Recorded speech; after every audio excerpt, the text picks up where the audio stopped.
Greetings and salutations. Welcome to Harry What If. We are thrilled to present today's story. What if Ginny was not Harry's soulmate but Pansy Parkinson was, and she changed sides for love? If these stories bring joy to your day, please consider liking and subscribing. Every bit of support helps us continue this passion project. Now, prepare yourself for an amazing tale. Chapter 1. The Revelation. Harry Potter stumbled backward as his cauldron erupted in a cloud of shimmering golden mist. The normally gloomy dungeon classroom lit up like New Year's Eve at Trafalgar Square. Potter. Snape's voice cut through the chaos. What have you done now? Harry coughed, waving his hand frantically to clear the sparkling fog. Nothing. I followed the instructions exactly. Across the room, Pansy Parkinson shrieked as golden tendrils shot from the mist and wrapped around her wrist. Similar threads coiled around Harry's arm, pulling them toward each other with magnetic force. Let go of me, Potter. Pansy struggled against the magic. I'm not doing anything. Harry yanked his arm back, but the golden threads only tightened. The entire class stood frozen, watching the bizarre spectacle unfold. Ron's mouth hung open in shock. Hermione's eyes widened with recognition. Professor, she raised her hand, I think they've accidentally activated a vinculum animarum potion. Snape's normally sallow face paled further. Impossible. That wasn't the assignment. Well, obviously something went wrong, Harry snapped, still fighting the magical connection that kept trying to pull him toward Pansy. Make it stop.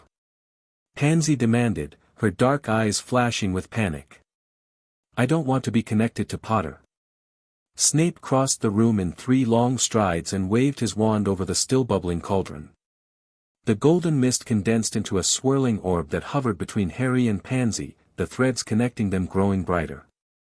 Miss Granger is correct, Snape said, his voice unusually quiet. Though how you managed to brew one of the most complex potions in existence by accident, Potter, is beyond even your usual dumb luck. The classroom erupted in whispers. Draco Malfoy's face twisted with disgust. What does it mean, Professor? Before Snape could answer, Hermione spoke up. The vinculum animarum is a soulmate-revealing potion. It only activates when the 2 people it connects are. She hesitated, glancing apologetically at Harry. Are what? Ron demanded. Destined for each other, Hermione finished quietly. The room went silent. Then everyone started talking at once. Harry and Pansy. No way. That's impossible. Pansy's face had gone from pink with anger to deathly white. This is a mistake. It has to be. Harry felt like he might throw up. Can't you just cancel it or something? He asked Snape desperately. This isn't a simple charm, Potter, Snape replied, actually looking uncomfortable. The vinculum animarum doesn't create connections, it reveals them. But I like Ginny. The words burst from Harry before he could stop them. Across the room, Ginny Weasley looked like she'd been slapped. And I would rather date the giant squid than Potter. Pansy shouted, yanking harder against the golden threads. Both of you, stop struggling, Snape commanded. You're only making it worse. I need to take you to the headmaster immediately. What about class? Hermione asked. Dismissed, Snape said curtly. Everyone out. Except you 2. He pointed at Harry and Pansy, who were still connected by the glowing threads. As the classroom emptied, Harry caught Ron's eye. His best friend looked stunned and confused. Ginny rushed out without looking back, her red hair disappearing through the door before Harry could say anything. Move, Snape ordered, ushering them toward the door. And try not to make a spectacle of yourselves. Fat chance of that. The magical threads had shortened, forcing Harry and Pansy to walk uncomfortably close together. She smelled like expensive perfume and hair potions. Harry tried to keep as much distance as possible, but the magic kept pulling them together. Stop breathing on me, Potter, Pansy hissed. Trust me, I'm trying, Harry shot back. The walk to Dumbledore's office was the longest of Harry's life. Students stopped in the corridors to stare and whisper behind their hands. By the time they reached the gargoyle statue, Harry's face burned with humiliation. "Fizzing whiz-bees," Snape said, and the gargoyle leapt aside. Dumbledore was waiting for them, as though he'd known they were coming. His blue eyes took in the golden connection between them, and to Harry's surprise, the old wizard smiled. "Ah, a vinculum animarum. How extraordinary." "It's a mistake," Harry and Pansy said simultaneously, then glared at each other. "I'm afraid not," Dumbledore replied gently. "This magic is ancient and quite accurate. Please, sit down." 2 chairs appeared directly in front of his desk. They sat, the golden threads between them relaxing slightly. "Professor Snape, thank you for bringing them. Would you mind informing Professors McGonagall and Slughorn? I believe they should be aware of this development." Snape nodded stiffly and left the office. Dumbledore turned his attention back to Harry and Pansy. "I understand this is quite a shock for both of you." "Understatement of the century," Harry muttered. Pansy leaned forward. "Headmaster, there must be a way to break this. My parents will never accept." She stopped abruptly, looking horrified at what she'd almost revealed. Dumbledore adjusted his half-moon spectacles. "The connection revealed by the vinculum animarum isn't something that can be broken, Miss Parkinson. It already existed. The potion merely made it visible. But I don't even like him." Pansy protested, pointing at Harry as though he were a particularly disgusting flobberworm. "Feelings often change over time," Dumbledore said calmly. "The magic doesn't dictate your emotions or choices. It simply indicates a profound compatibility." "Compatible? With her?" Harry couldn't keep the disbelief from his voice. "She's been horrible to me and my friends for 5 years. And you've been just as awful to me and mine," Pansy shot back. "Perhaps you've both been missing something about each other," Dumbledore suggested, his eyes twinkling infuriatingly. Harry slumped in his chair. This couldn't be happening. He'd just started noticing Ginny. They made sense together. She was Ron's sister, a Gryffindor, someone who fought alongside him at the Ministry. Pansy was, well, she was practically a female Malfoy. She wore that stupid Potter Stinks badge in 4th year and joined Umbridge's inquisitorial squad last year. "What happens now?" Harry asked, dreading the answer. "For now, the visible connection will fade within a day or so," Dumbledore explained.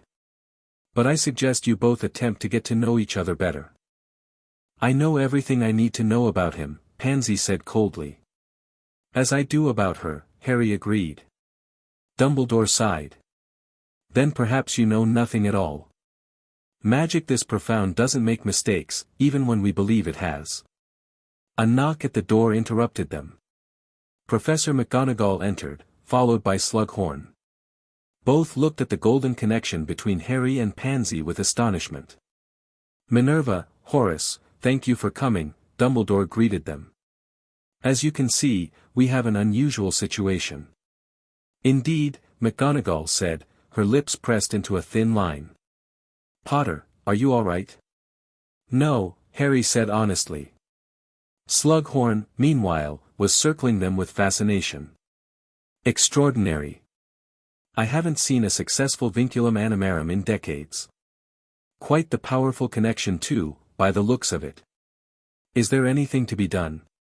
McGonagall asked Dumbledore directly. "We should arrange for them to have some supervised time together," Dumbledore replied. "Perhaps a special project."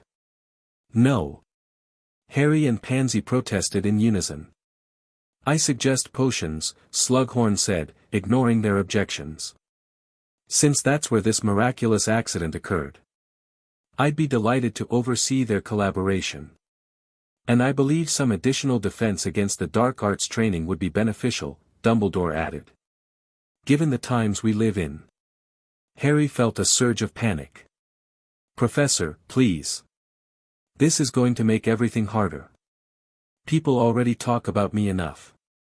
And my friends will never understand, Pansy added, looking genuinely distressed for the first time. Dumbledore regarded them both with sympathy. I understand your concerns. But ignoring this connection won't make it disappear. And there may be more at stake than your social standing. What do you mean? Harry asked suspiciously. Magical bonds of this nature often serve a greater purpose, Dumbledore said cryptically. Especially in turbulent times. You think this has something to do with Voldemort? Harry ignored Pansy's flinch at the name. I think, Dumbledore said carefully, that we should never dismiss the deeper workings of magic, particularly when they seem inconvenient or unexpected. The meeting concluded with arrangements for Harry and Pansy to work together 3 evenings a week, twice with Slughorn and once with Snape for defense training.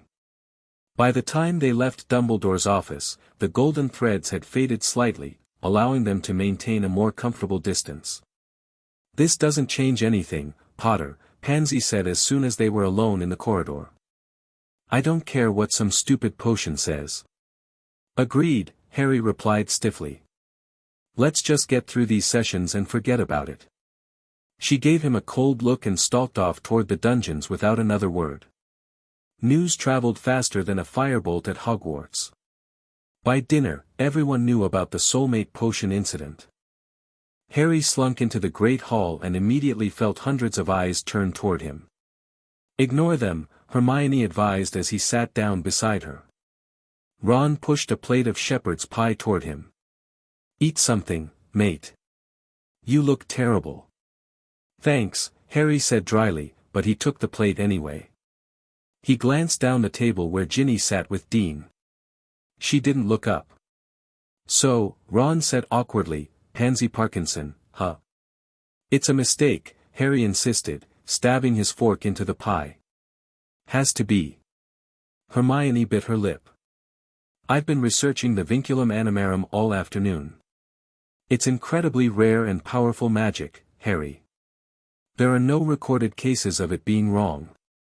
Well, I'll be the first, Harry said firmly. There's nothing between me and Pansy. There never will be.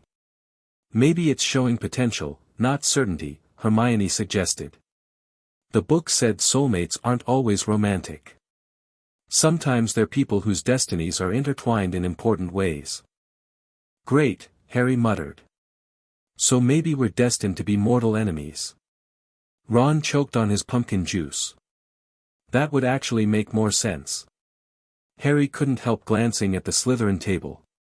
Pansy sat isolated at one end, with several empty seats around her. Even Malfoy and his cronies had distanced themselves. Despite his anger and confusion, Harry felt a twinge of sympathy. The Slytherins were treating her like she had dragonpox. As if sensing his gaze, Pansy looked up. Their eyes met across the hall, and suddenly the fading golden threads flared brightly between them, visible to everyone. Gasps and whispers erupted throughout the great hall. Pansy jumped up from the table and fled the room. Without thinking, Harry rose to follow her. Harry, wait! Hermione called after him. But Harry was already moving, drawn by the golden threads that pulled him toward the entrance hall. He found Pansy in an empty corridor, leaning against the wall with her eyes closed. Are you okay? He asked, surprising himself. Her eyes flew open. Does it look like I'm okay, Potter? My entire house thinks I've betrayed them. Draco won't even speak to me. And my parents, she broke off, looking away. Your parents what? Nothing. Just go away. Harry should have left. That's what made sense. Instead, he said, my friends think I've gone mental. And Ginny, well, it's complicated. Pansy snorted. The Weasley girl. I forgot you had a thing for her. I don't have a thing for her, Harry protested, though he knew it wasn't entirely true. Please. Everyone's seen how you look at her. Harry felt his face heat up. Well, what about you and Malfoy? Aren't you two practically engaged? That's none of your business, Pansy snapped, but Harry noticed her voice lacked its usual venom. The golden threads between them pulsed gently, and Harry became uncomfortably aware of how close they were standing. He took a deliberate step back. "Look," he said, "we have to work together because Dumbledore says so. But that's it. This whole soulmate thing is obviously rubbish." "Obviously," Pansy agreed quickly. "So we just get through these sessions, and then we go back to normal." "Back to hating each other," she clarified. Harry nodded.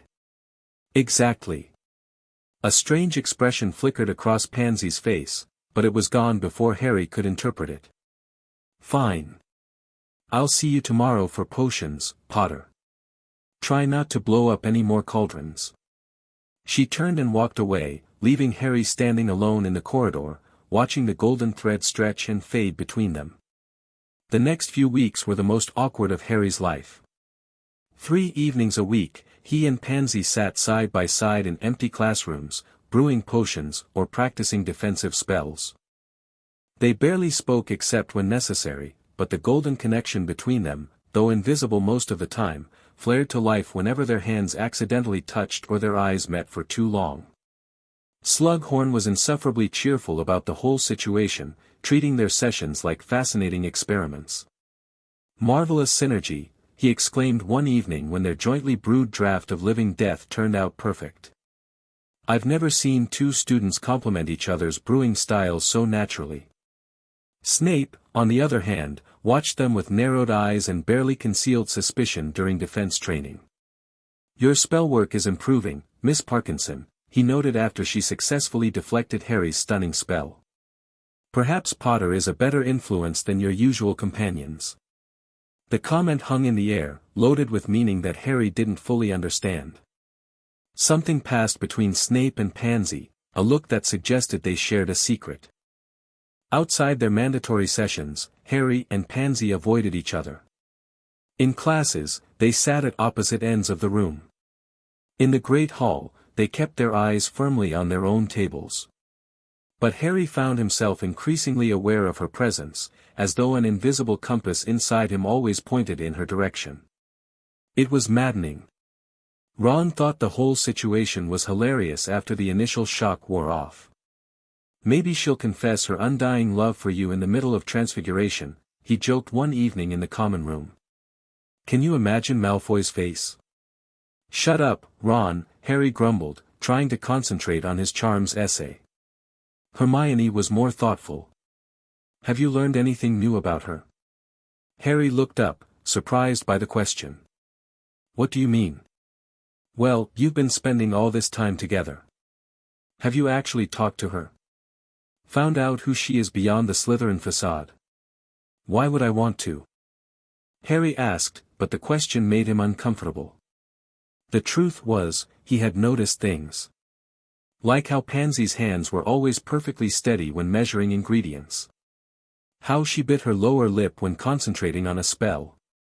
How she never actually talked about Malfoy anymore. "Because," Hermione said patiently, "maybe there's a reason for this connection. Magic like that doesn't happen randomly." "Not you too," Harry groaned.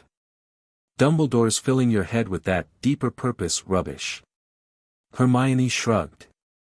"I'm just saying, keeping an open mind wouldn't kill you." Harry was saved from responding when Ginny climbed through the portrait hole.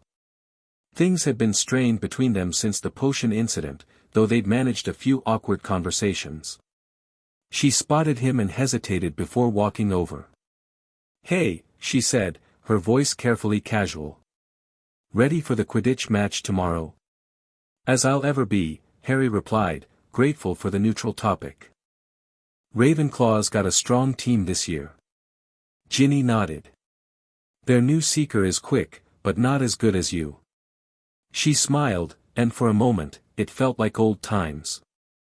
"Thanks," Harry said, smiling back.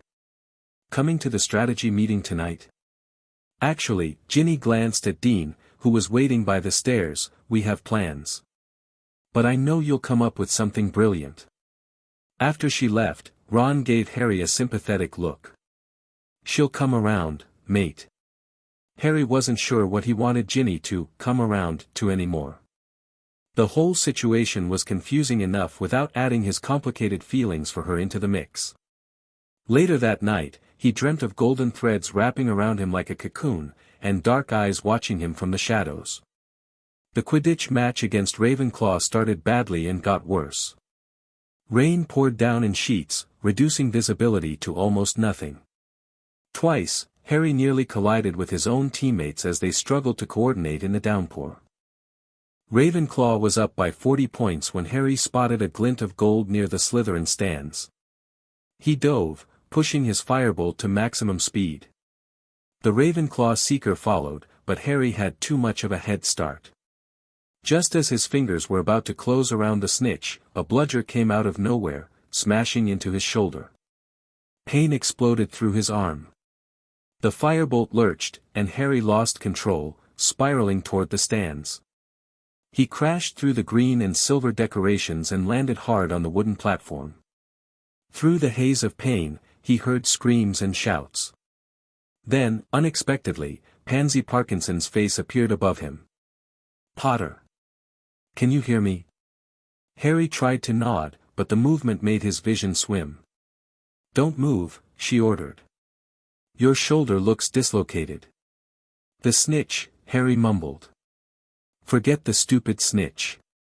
You're bleeding." Harry blinked rainwater from his eyes and realized Pansy was using her Slytherin scarf to press against a gash on his forehead. Her hands were gentle despite her harsh tone.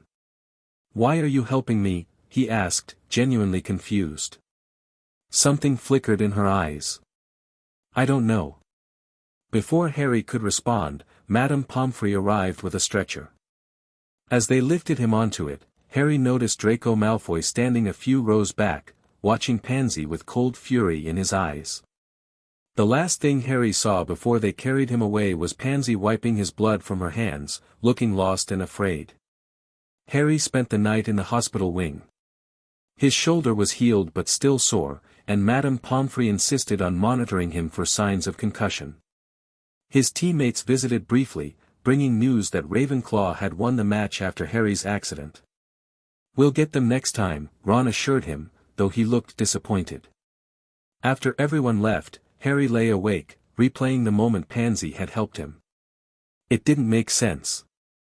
She'd seemed genuinely concerned, not at all like the girl who had mocked him and his friends for years. Just before midnight, the hospital wing door creaked open. Harry sat up, expecting to see Madame Pomfrey on her rounds. Instead, Pansy slipped inside, glancing nervously over her shoulder. "What are you doing here?" Harry whispered as she approached his bed. "I needed to talk to you," she said, her voice unusually serious. Without Slughorn or Snape hovering around. Harry shifted to make room as she perched on the edge of his bed. In the moonlight streaming through the windows, she looked different, less polished, more real. Her dark hair fell loose around her shoulders instead of in its usual perfect style. "I got an owl from my parents today," she said without preamble. "Someone told them about the potion incident." "Malfoy?" Harry guessed. She nodded. "Probably. They're not happy. They've threatened to pull me out of Hogwarts if I don't correct the situation." "What does that even mean?" "It means," Pansy said, looking down at her hands, "they want me to prove my loyalty to the pureblood cause. To them, this soulmate thing is a disgrace to our family." Harry felt a chill that had nothing to do with the hospital wing's temperature. "What will you do?" Pansy was quiet for a long moment. "I don't know. I've always done what they expected. What all of Slytherin expected. It was easier that way. And now?" She looked up, meeting his eyes directly. "Now I'm sitting in the hospital wing talking to Harry Potter. So clearly, I'm not thinking straight." Despite everything, Harry found himself smiling. Clearly. A ghost of a smile crossed her face in return. Then, surprising him completely, she reached out and lightly touched the healing cut on his forehead, just below his scar. "You scared me today," she admitted quietly. When you crashed. I felt it.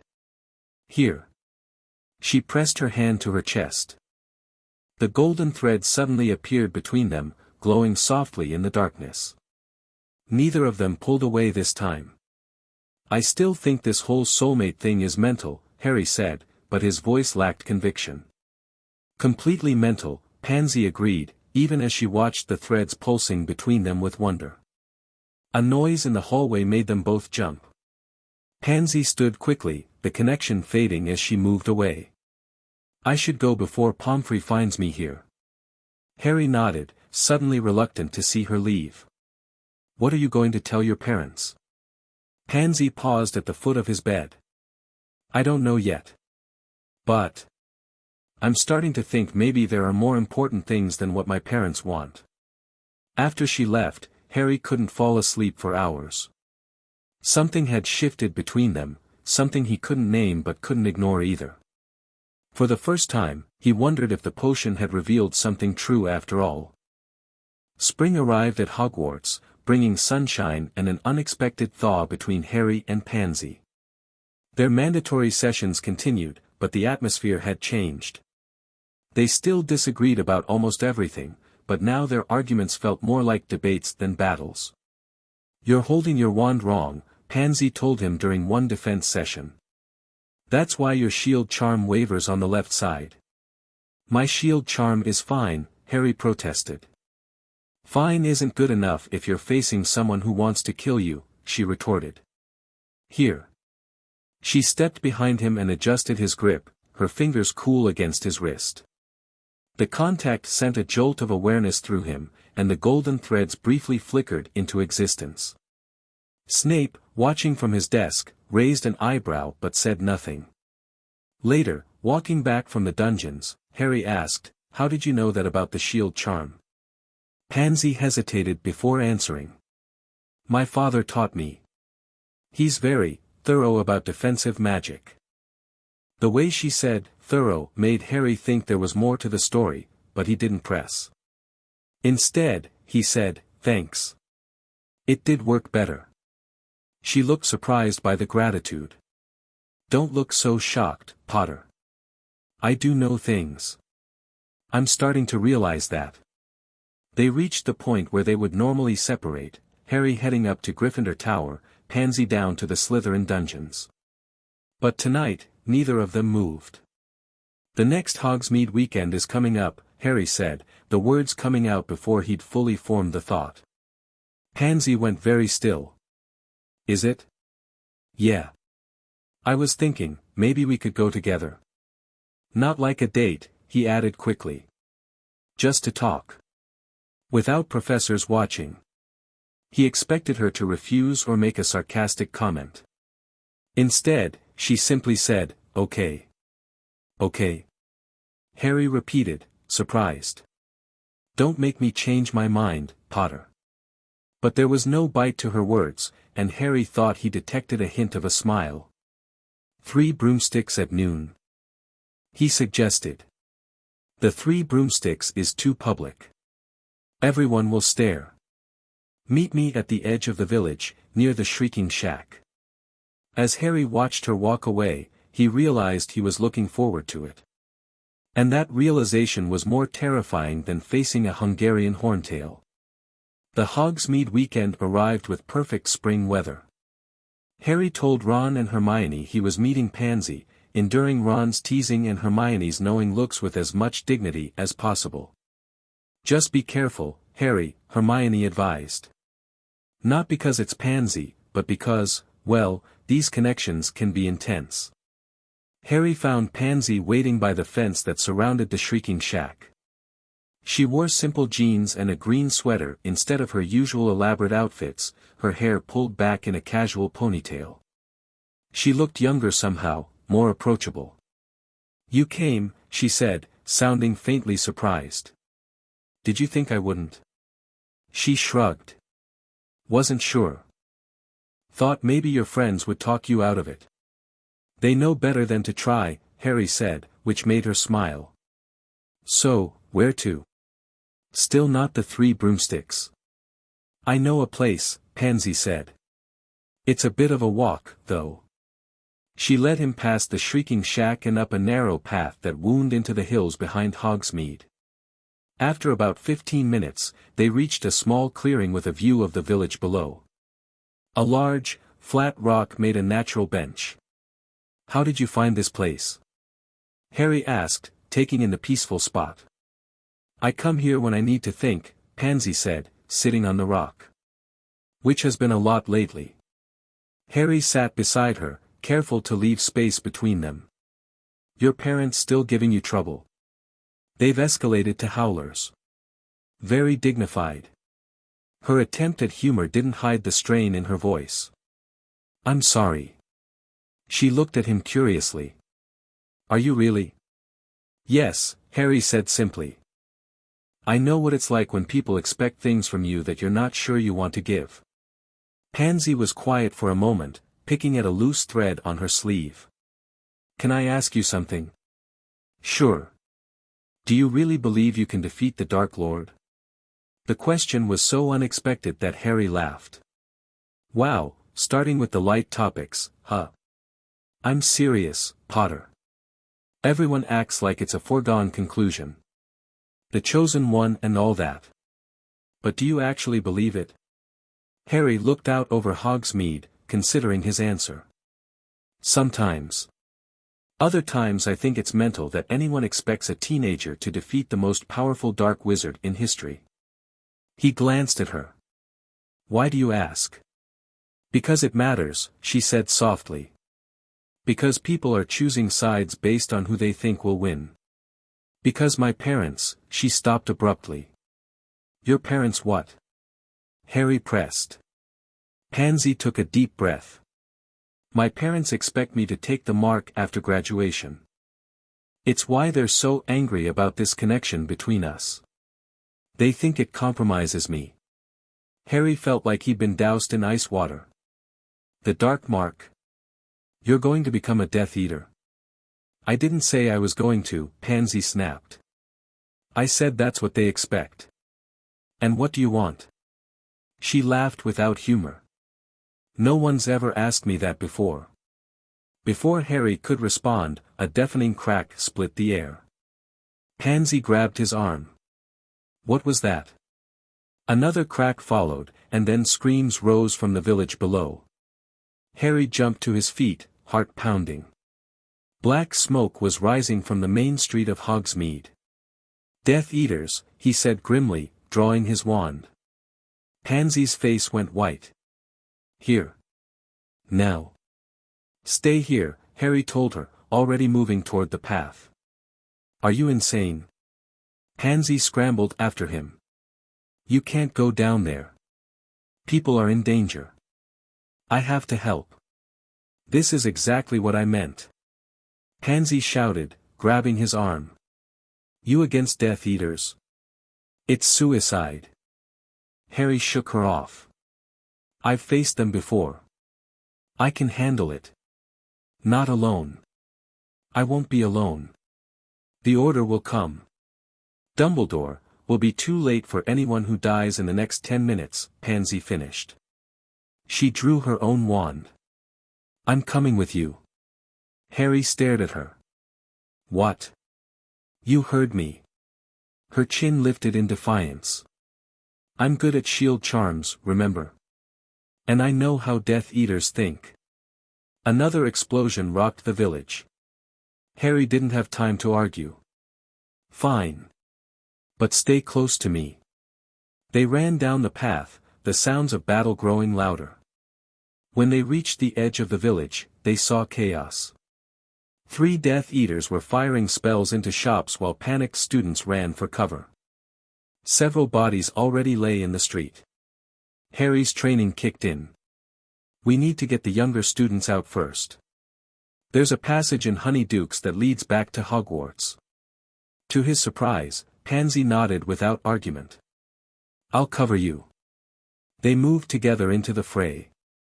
Harry blasted a Death Eater off his feet while Pansy cast a shield charm that deflected a curse heading toward a group of third years. "Honeydukes!" Harry shouted to the terrified students. "Get to Honeydukes!" As they fought their way down the street, more Death Eaters appeared. Harry and Pansy found themselves back to back, surrounded by masked figures. "Well, well," a female voice said from behind one of the masks. "Harry Potter. Our master will be pleased." "And look who's with him," another Death Eater said, pointing at Pansy. "Isn't that Parkinson's daughter?" "Interesting company you're keeping, girl," the female Death Eater said. "Your father will hear about this." Pansy's hand found Harry's, gripping it tightly. The golden threads burst into brilliant light between them, startling the Death Eaters. "What is that?" one of them demanded. "Magic you could never understand," Pansy answered, her voice steady despite her trembling hand. The female Death Eater laughed. "How touching. The Blood Traitor and the Chosen One. Our Lord will enjoy killing you both." She raised her wand, but Harry was faster. "Expelliarmus," he shouted, channeling all his power into the spell. The force of it knocked the Death Eater off her feet. At the same moment, Pansy cast a shield charm so powerful it sent the other Death Eaters staggering backward. Together, they fought their way to Honeydukes, where Harry helped the remaining students through the secret passage. Just as the last one disappeared, a new wave of Death Eaters apparat into the street. "There are too many," Pansy panted, her face streaked with dirt and sweat. Harry knew she was right. They were outnumbered and exhausted. "We need to get back to the castle. Alert the Order." They turned to enter Honeydukes when a jet of green light struck the ground inches from Harry's feet. He spun around to see Bellatrix Lestrange, her mask off, grinning maniacally. "Leaving so soon, Potter?" she called. "We haven't had our fun yet." Rage boiled up inside Harry. This was the woman who had killed Sirius. Without thinking, he stepped forward, wand raised. "Harry, no." Pansy grabbed him, pulling him back as another killing curse flew past. More cracks announced the arrival of Order members. Tonks and Lupin appeared in the street, immediately engaging the Death Eaters.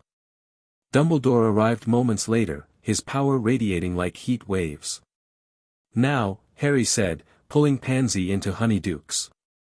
They stumbled through the secret passage, adrenaline still coursing through their veins.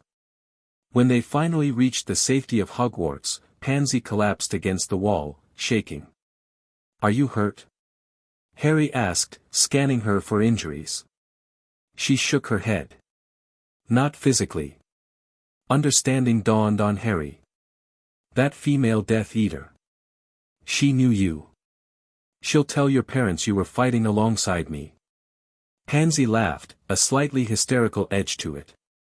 "Fighting alongside Harry Potter against Death Eaters. I've officially committed treason against everything I was raised to believe." Harry didn't know what to say.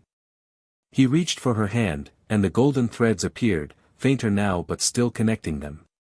"Why did you do it?" he asked quietly. "You could have stayed hidden."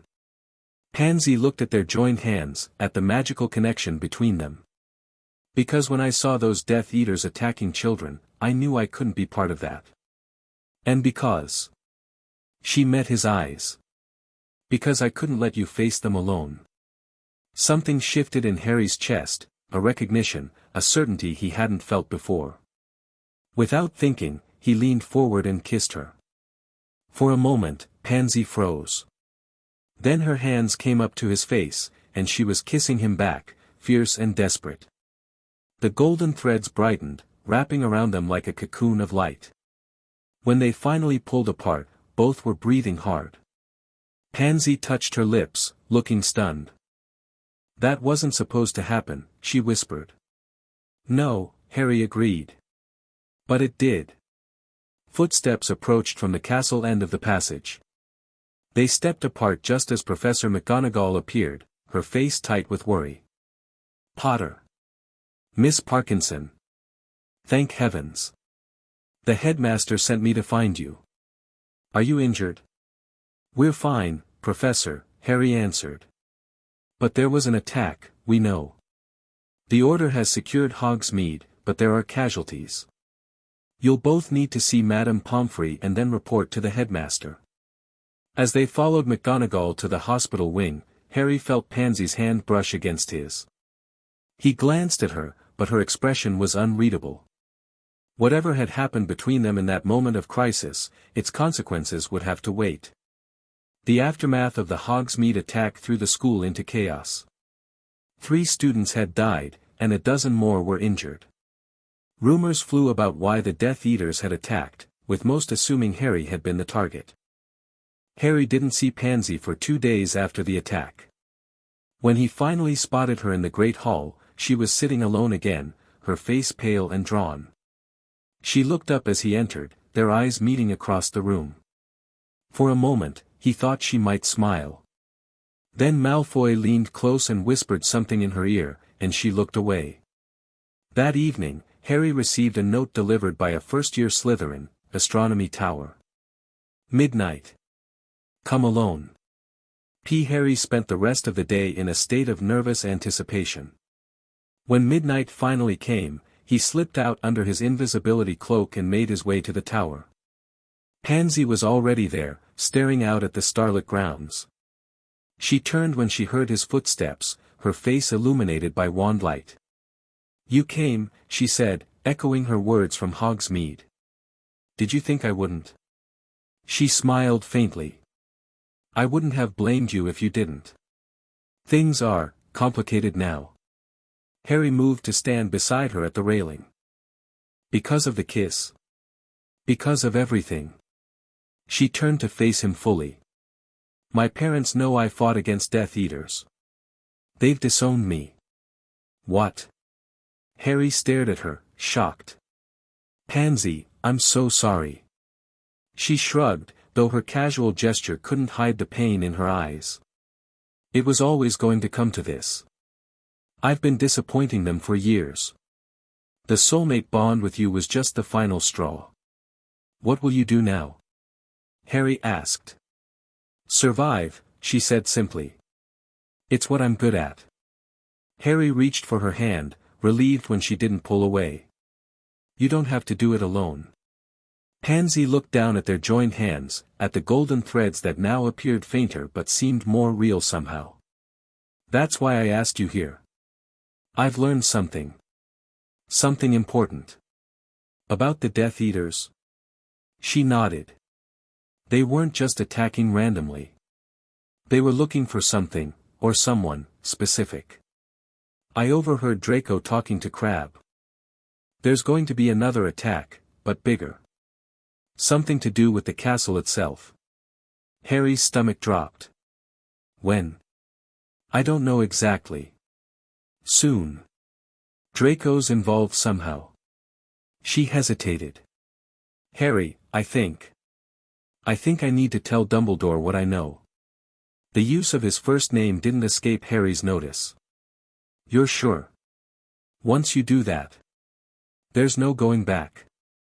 Pansy finished with a bitter laugh. "I crossed that line in Hogsmeade. Maybe even before that." She looked up at him, vulnerability plain on her face. "Will you come with me? To talk to Dumbledore?" Harry felt something squeeze in his chest, pride, affection, something deeper he wasn't ready to name. "Of course I will." They stood together in silence for a moment, the night air cool around them, the stars bright overhead. Then Pansy turned to him, determination replacing the vulnerability in her eyes. "One more thing," she said. "That kiss." Harry tensed, preparing for rejection. "We can forget it happened." "Can we?" She stepped closer. "Because I've tried, and I can't seem to." Before Harry could respond, she leaned in and kissed him. This time there was no adrenaline, no life-or-death situation, just Pansy's lips on his, soft and questioning. When they separated, the golden threads between them were glowing stronger than ever.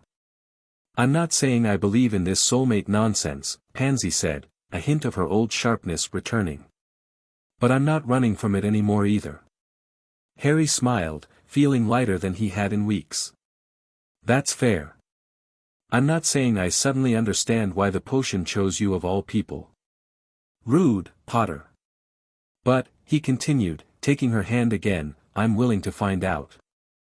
As they left the tower together, Harry realized that for the first time since the potion accident, the connection between them didn't feel like a burden.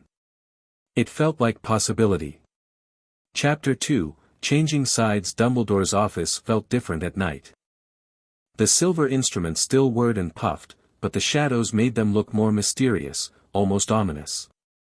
Harry stood beside Pansy as she told the headmaster everything, about Draco's suspicious behavior, the overheard conversations, the planned attack on Hogwarts. And you're certain Mr. Malfoy is directly involved? Dumbledore asked, his blue eyes watching Pansy carefully.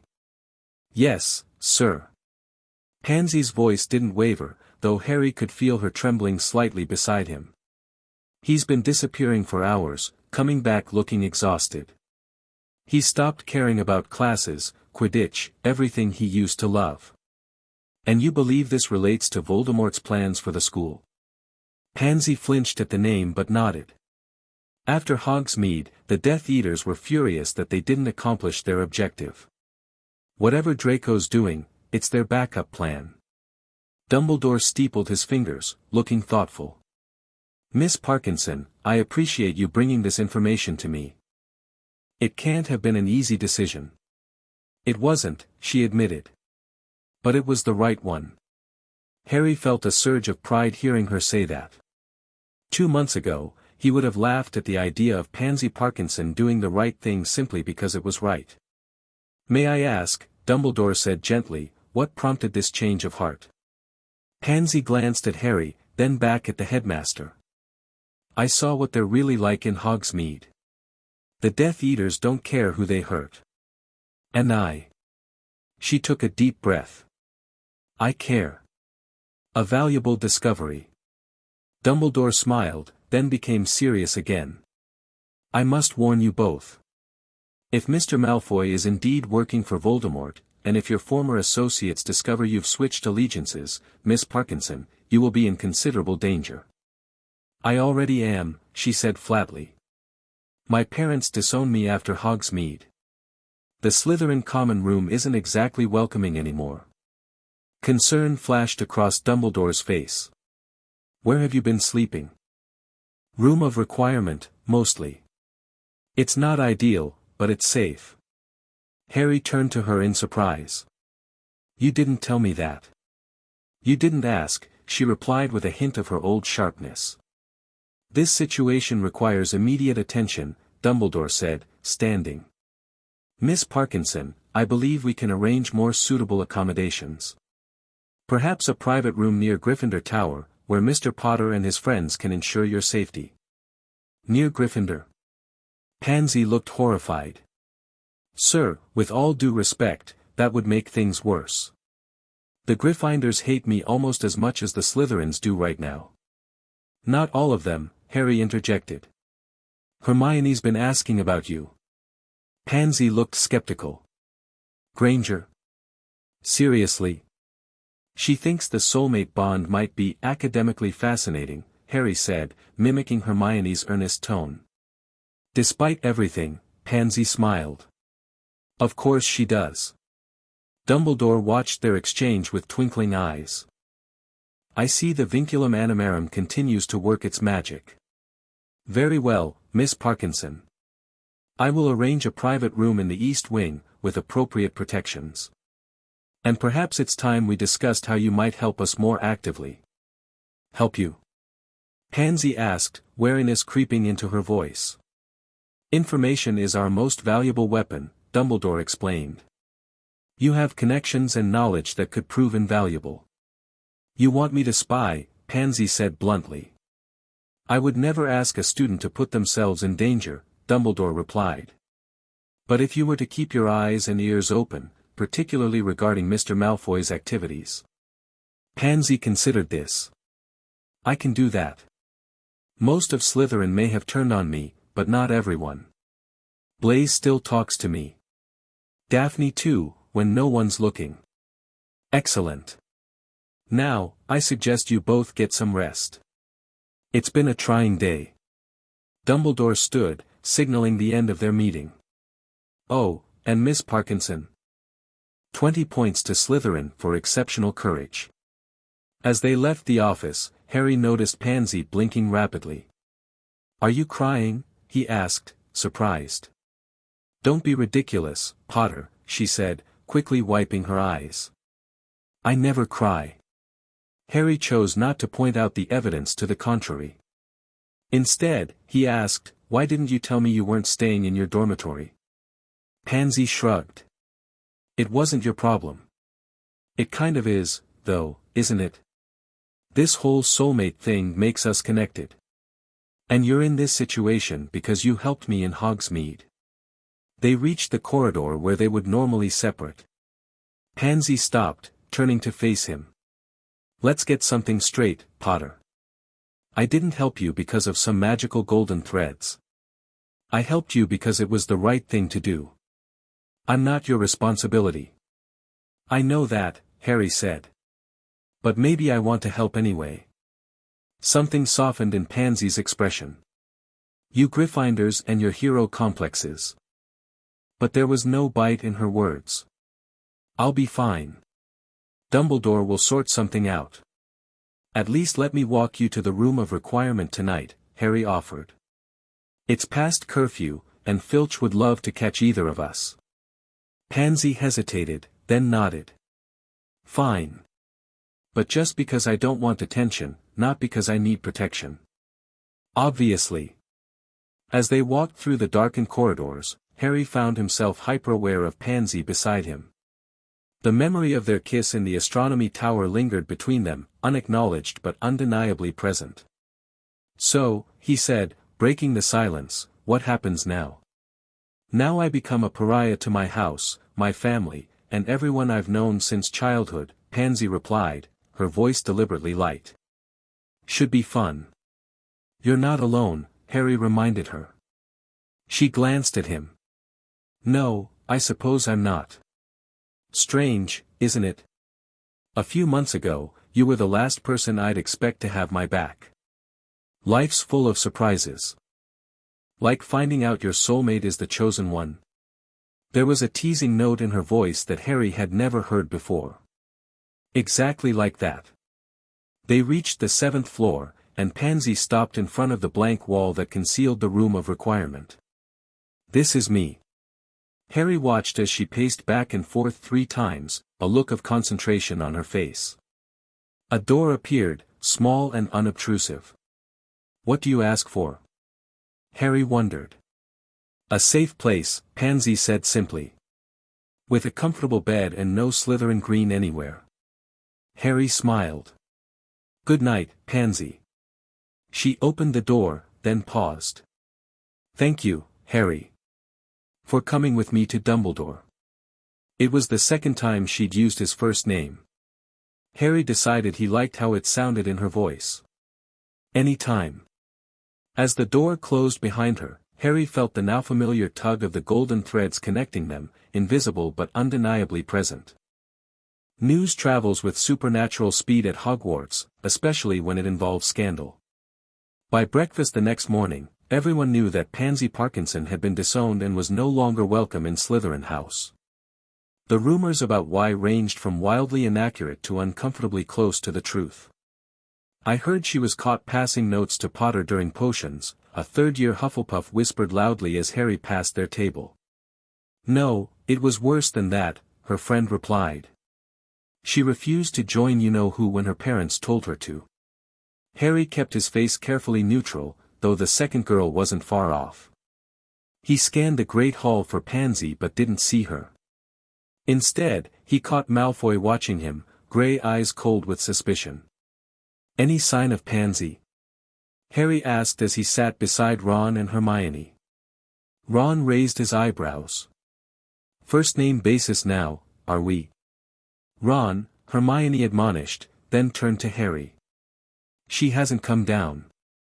But Professor McGonagall was looking for you. Something about new living arrangements for your friend, she said.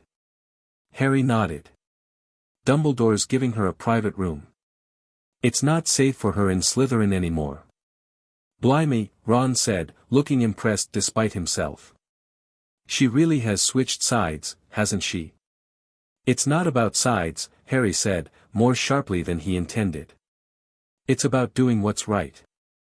Ron held up his hands. All right, mate, calm down. I was just saying it's a big deal.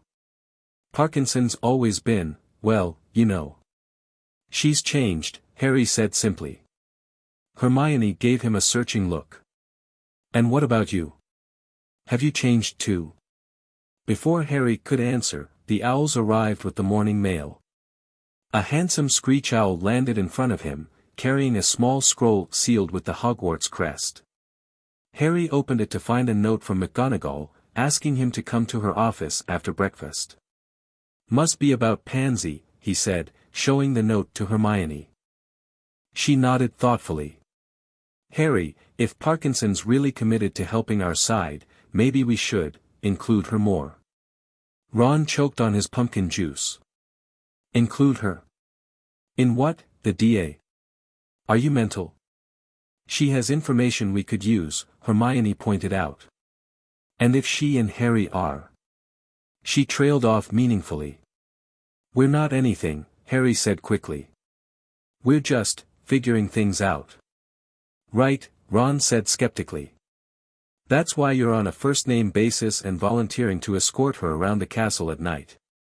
Harry felt his face heat up. It's complicated. I bet, Ron muttered, but he dropped the subject when Ginny joined them. Morning, she said, sliding onto the bench next to Ron. What's complicated?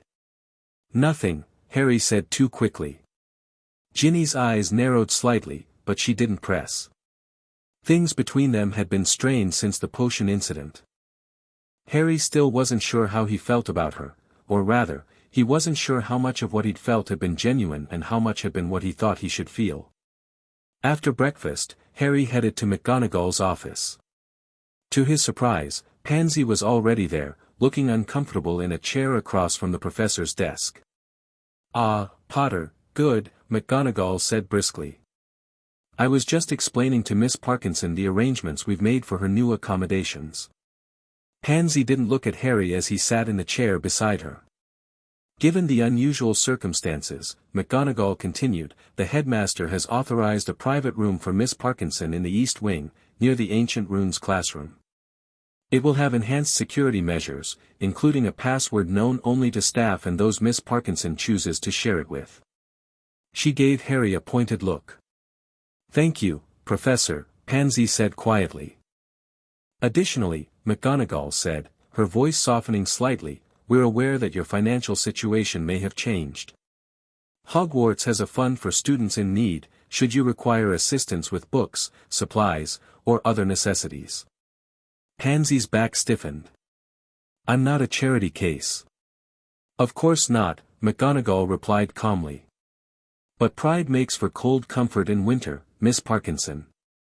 The offer stands. After they left McGonagall's office, Harry asked, are you all right? Fantastic, Pansy replied, her voice dripping with sarcasm.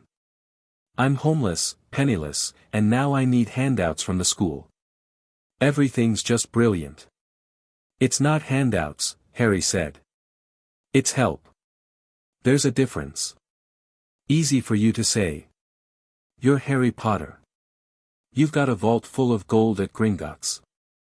And I'd share every galleon if you needed it, Harry said without thinking. Pansy stopped walking, staring at him. You would? Harry shrugged, embarrassed but not backing down. Of course. What are soulmates for? For a moment, Pansy just looked at him, her expression unreadable. Then, unexpectedly, she laughed, not her usual mocking laugh, but something genuinely amused. You're ridiculous, Potter. Harry, he corrected. Harry, she conceded. You know, this is all going to blow up in our faces eventually. Me switching sides, us. She gestured vaguely between them. Probably, Harry agreed. Most things in my life do. But that doesn't mean it's not worth doing. Pansy shook her head, but she was smiling. Such a Gryffindor. They reached the East Wing, where Professor Flitwick was waiting to show Pansy her new room. It was small but pleasant, with a four-poster bed, a desk, and a window overlooking the lake. "The password is currently set to New Beginnings," Flitwick explained. "But you can change it any time. Simply tap the door with your wand and say Muter, followed by your new password." After Flitwick left, Pansy wandered around the room, trailing her fingers over the furniture. "It's strange. I've never had a room to myself before. Always shared with the other Slytherin girls." "Do you miss it?" Harry asked. "Some parts." She sat on the edge of the bed. "Not Millicent's snoring or Daphne's obsession with her hair potions. But, the belonging, I guess. Knowing where I fit." Harry understood that feeling all too well. "You'll find your place again. It just might not be where you expected." Pansy looked up at him, her dark eyes serious. "I'm scared, Harry. Not that I'd admit that to anyone else, so if you tell a soul, I'll hex you." "Noted. What are you scared of?" "Everything," she admitted. "What if I made the wrong choice? What if I've thrown away my family, my future, for nothing? What if—" She stopped, looking away. "What if what?" Harry pressed gently. "What if this thing between us isn't real?" she whispered. "What if it's just the potion making us feel things that aren't actually there?" It was a fear Harry had wrestled with himself. He moved to sit beside her on the bed. "I don't think magic can create feelings out of nothing. Maybe it nudged us to pay attention to each other, but the rest? That's just us." Pansy didn't look convinced. "How can you be sure?" "I can't," Harry admitted. "But I know that when I kissed you, it felt real. And when you fought beside me in Hogsmeade, that was real too." The golden threads appeared between them, glowing softly in the morning light. Pansy watched them, her expression thoughtful. "I never thought I'd be on this side of things. Against my family, against everything I was raised to believe. Do you regret it?" She was quiet for a long moment. "No," she finally said. "And that's the strangest part." The next few weeks settled into a new routine. Pansy attended classes with the Slytherins but sat alone or, occasionally, with Blaise Zabini, who seemed to be the only one from her house still talking to her. In shared Gryffindor-Slytherin classes, she would sometimes sit near Harry, Ron, and Hermione, though the arrangement was tense at first. 3 evenings a week, she and Harry still met for their assigned sessions with Slughorn and Snape. But now they also spent time in Pansy's room, studying or just talking. Sometimes Ron and Hermione joined them, an arrangement that began awkwardly but gradually eased into something approaching friendship. "I still can't believe you got an O on that Transfiguration essay," Hermione said one evening, reviewing Pansy's paper with grudging admiration. "Your analysis of the limitations of Gamp's law was brilliant." "Don't sound so surprised, Granger," Pansy replied, though there was no malice in her voice. "Some of us actually study rather than relying on natural talent." "I've never relied on," Hermione began indignantly before catching the glint in Pansy's eye. "Oh, you're teasing me." "Careful, Pansy," Ron said, looking up from his charms homework. "Hermione's not used to having academic competition." "I am not competitive," Hermione protested, making the other three laugh. Harry watched the exchange with amazement. If someone had told him a few months ago that Pansy Parkinson would be sitting in a study group with him, Ron, and Hermione, he'd have thought they were confounded. Yet here they were. But despite these moments of normalcy, danger lingered. Dumbledore continued to disappear from the school for days at a time. The Daily Prophet reported more disappearances, more strange accidents that weren't accidents at all. And Draco Malfoy watched Pansy with undisguised hatred whenever their paths crossed. "He knows," Pansy said quietly to Harry one night as they walked back from a particularly grueling defense session with Snape. "Draco. He knows I've switched sides." Harry glanced around to make sure they were alone. "Has he said something to you?" "He doesn't have to. I can see it in his eyes. She shivered despite the warm spring evening. He's planning something, Harry. Something big. I just can't figure out what. Dumbledore thinks, Harry began, then stopped himself. He hadn't told Pansy about his private lessons with Dumbledore, about the Horcruxes, about any of it. Thinks what? Pansy pressed. Harry hesitated. He trusted Pansy now, more than he'd ever thought possible, but some secrets weren't his to share. He thinks Voldemort is using Draco somehow. Testing him. Pansy nodded, accepting his vague answer. That fits with what I've observed. Draco's terrified. Whatever he's doing, it's not by choice. Does that excuse it? No, she said firmly. We all have choices, even when they're difficult ones. She gave Harry a significant look. I should know. They reached her room, and Pansy muttered the password. She'd changed it to Metamorphosis after the first week. As the door swung open, Harry noticed something on the floor inside, a small envelope. Wait, he said, grabbing Pansy's arm. Something's not right. Pansy followed his gaze. It's just a letter. How did it get in your room? The door was locked. She frowned. Good point. Drawing her wand, she cast a detection spell Snape had taught them. The envelope glowed red. It's cursed, Harry said grimly. Don't touch it. They backed away from the door. We need to get a professor, Pansy said, her face pale. Snape was closest, his office just one floor down. They ran, not caring about the noise they made. When they burst into his office without knocking, he looked up from a stack of essays with irritation that quickly turned to concern. What's happened? Cursed envelope, Harry explained breathlessly. In Pansy's room. Snape was on his feet immediately, wand drawn. Show me. They led him back to Pansy's room. The envelope still lay on the floor, innocent-looking but deadly.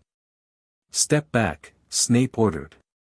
He cast a series of complex spells, his face growing darker with each one. Ambitious, he muttered.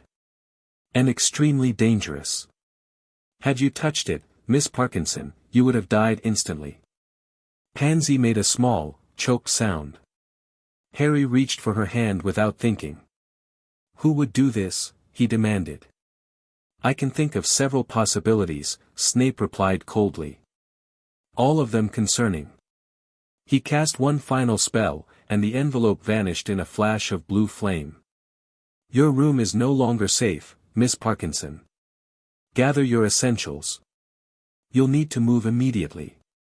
Where to? Pansy asked, her voice steady despite the shock.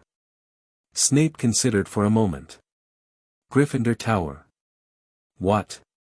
Harry and Pansy said together. Temporarily, Snape clarified. Until we can arrange more secure accommodations. Whoever did this knows where to find you. They won't expect you to be housed with the Gryffindors.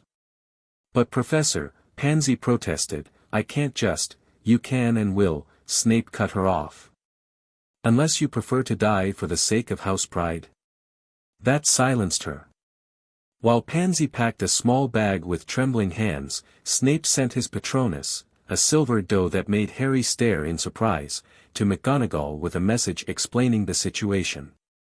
By midnight, Pansy Parkinson had been installed in the Gryffindor sixth-year girls' dormitory, in a bed hastily added between Hermione's and Lavender's. The other Gryffindor girls had reacted with varying degrees of shock and suspicion, but Hermione had firmly declared that anyone who had a problem with it could take it up with her. It's just temporary, Pansy told Harry in the common room before heading up to the dormitory. Until they figure out who's trying to kill me. She laughed shakily. Never thought I'd say that sentence. We'll find out who did it, Harry promised. And they'll regret it. Pansy studied his face. You know, you get this look sometimes, like you could take on the world and win. It's both terrifying and oddly reassuring. Is that a compliment? Don't push your luck, Potter. But she smiled as she said it. Good night. And, thank you. For stopping me from touching that envelope. That's what soulmates are for, Harry replied, only half joking. Pansy rolled her eyes, but the golden threads flickered briefly between them as she turned to follow Hermione up the stairs. Easter break arrived with a flurry of anxiety for Pansy. Normally, she would have gone home to Parkinson Manor. Now, with her family having disowned her, she had nowhere to go.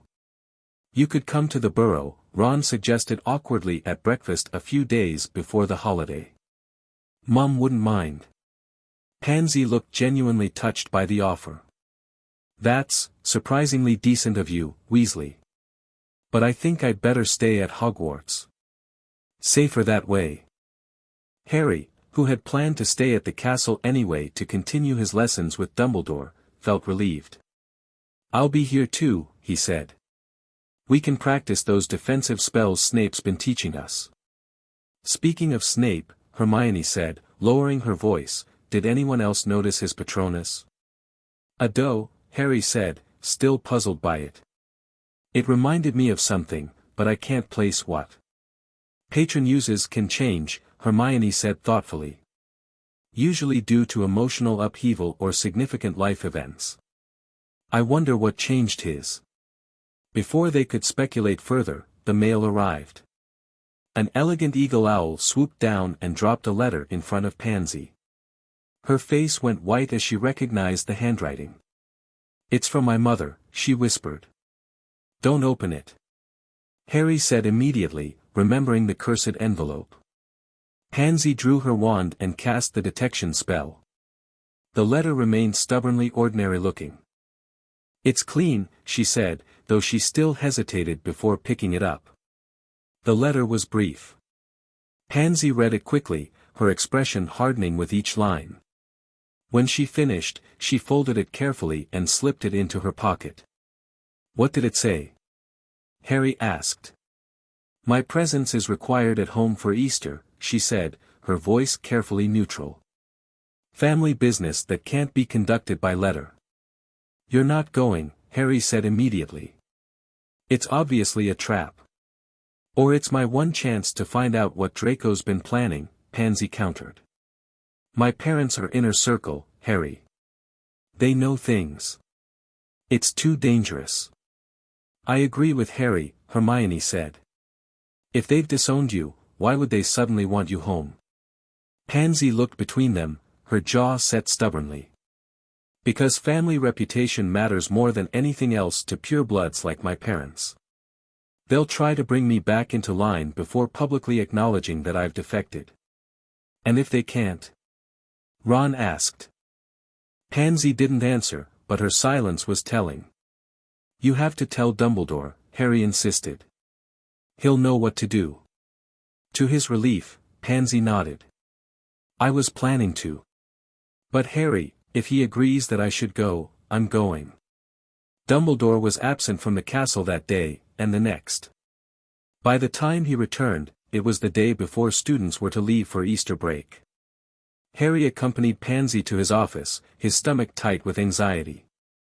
I see, Dumbledore said after Pansy explained the situation. May I? He held out his hand for the letter, which Pansy gave him. The headmaster read it carefully, his expression grave. Your assessment may be correct, Miss Parkinson. This could be an opportunity to gather valuable intelligence. Sir, you can't be serious, Harry protested. It's too dangerous. Indeed it is, Dumbledore agreed. Which is why Miss Parkinson will not be going alone. You're sending someone with her? Harry asked, hope flaring. In a manner of speaking. Dumbledore opened a drawer in his desk and removed a small silver object that looked like a delicate pocket watch. This is a vigilance charm. It allows the bearer to alert the Order of the Phoenix instantly if they're in danger. It also functions as a port key, activated by the phrase, sanctuary sought. Pansy took the silver object, examining it curiously. So if things go bad. You say those words, and it will bring you directly to a safe house, Dumbledore confirmed. Additionally, members of the Order will be monitoring the area around Parkinson Manor during your stay. Who? Harry demanded. That information is confidential, for their safety and Miss Parkinson's. Dumbledore turned back to Pansy. I cannot order you to do this. The choice must be yours. But if you decide to go, I ask that you be extremely cautious. Share nothing of your true allegiances unless absolutely necessary. Your primary goal should be to listen and observe, not to confront. Pansy nodded solemnly. I understand, sir. Then I will wish you good luck, Miss Parkinson. Dumbledore stood, signaling the end of their meeting. And remember, bravery comes in many forms. Sometimes it is most potent when disguised as compliance. As they left Dumbledore's office, Harry couldn't contain his frustration any longer. This is mad. You can't go back there. What if the vigilance thing doesn't work? What if they're watching for Order members? What if, Harry, Pansy cut him off, placing a hand on his arm. I'm scared too. But this is something I need to do. Why? To prove yourself. You don't need to. It's not about proving myself, she said firmly. It's about making a difference. You've been fighting this war for years. Let me do my part. Harry wanted to argue further, but the determination in her eyes stopped him. Instead, he said, promise me you'll use the vigilance at the first sign of trouble. Don't try to be a hero. That's your job, she said with a faint smile. I'll be careful, I promise. The next morning, Harry stood on the platform at Hogsmeade Station, watching students board the Hogwarts Express for the Easter holiday. Pansy approached, dressed in the simple but elegant traveling clothes that were second nature to her despite recent events. So, she said, attempting a light tone, I guess I'll see you in a week. I guess so. Harry couldn't shake the feeling of dread that had settled over him. Remember what Dumbledore said. Just listen and observe. Don't try to, I know, Harry, she interrupted gently. We went over this a dozen times last night. They had, sitting in the Gryffindor common room long after everyone else had gone to bed, planning for every contingency they could think of. Now, in the bright spring morning, those worst-case scenarios felt even more terrifyingly possible. The vigilance is in my pocket, Pansy assured him. And I remember the activation phrase. Sanctuary sought, Harry repeated. Yes, Professor Potter, she teased, but her smile didn't reach her eyes. The train whistle blew, signaling the final call for boarding. Around them, students said hasty goodbyes and hurried toward the carriages. I should go, Pansy said, not moving. Harry nodded, not trusting himself to speak. Instead, he pulled her into a fierce hug. After a moment of surprise, she returned it, her arms tight around his waist. Be safe, he whispered into her hair. I will, she promised. Don't do anything stupidly heroic while I'm gone. I'll try. As Pansy boarded the train, the golden threads stretched between them, visible only to their eyes. Harry watched until the train disappeared around the bend, the connection fading with distance but not breaking. The week that followed was one of the longest of Harry's life. He threw himself into lessons with Dumbledore, Quidditch practice, anything to keep his mind off what might be happening at Parkinson Manor. Ron and Hermione, who had chosen to stay at Hogwarts as well, did their best to distract him. She's smart, Harry, Hermione reminded him repeatedly. She won't take unnecessary risks. And she's got the Order watching over her, Ron added.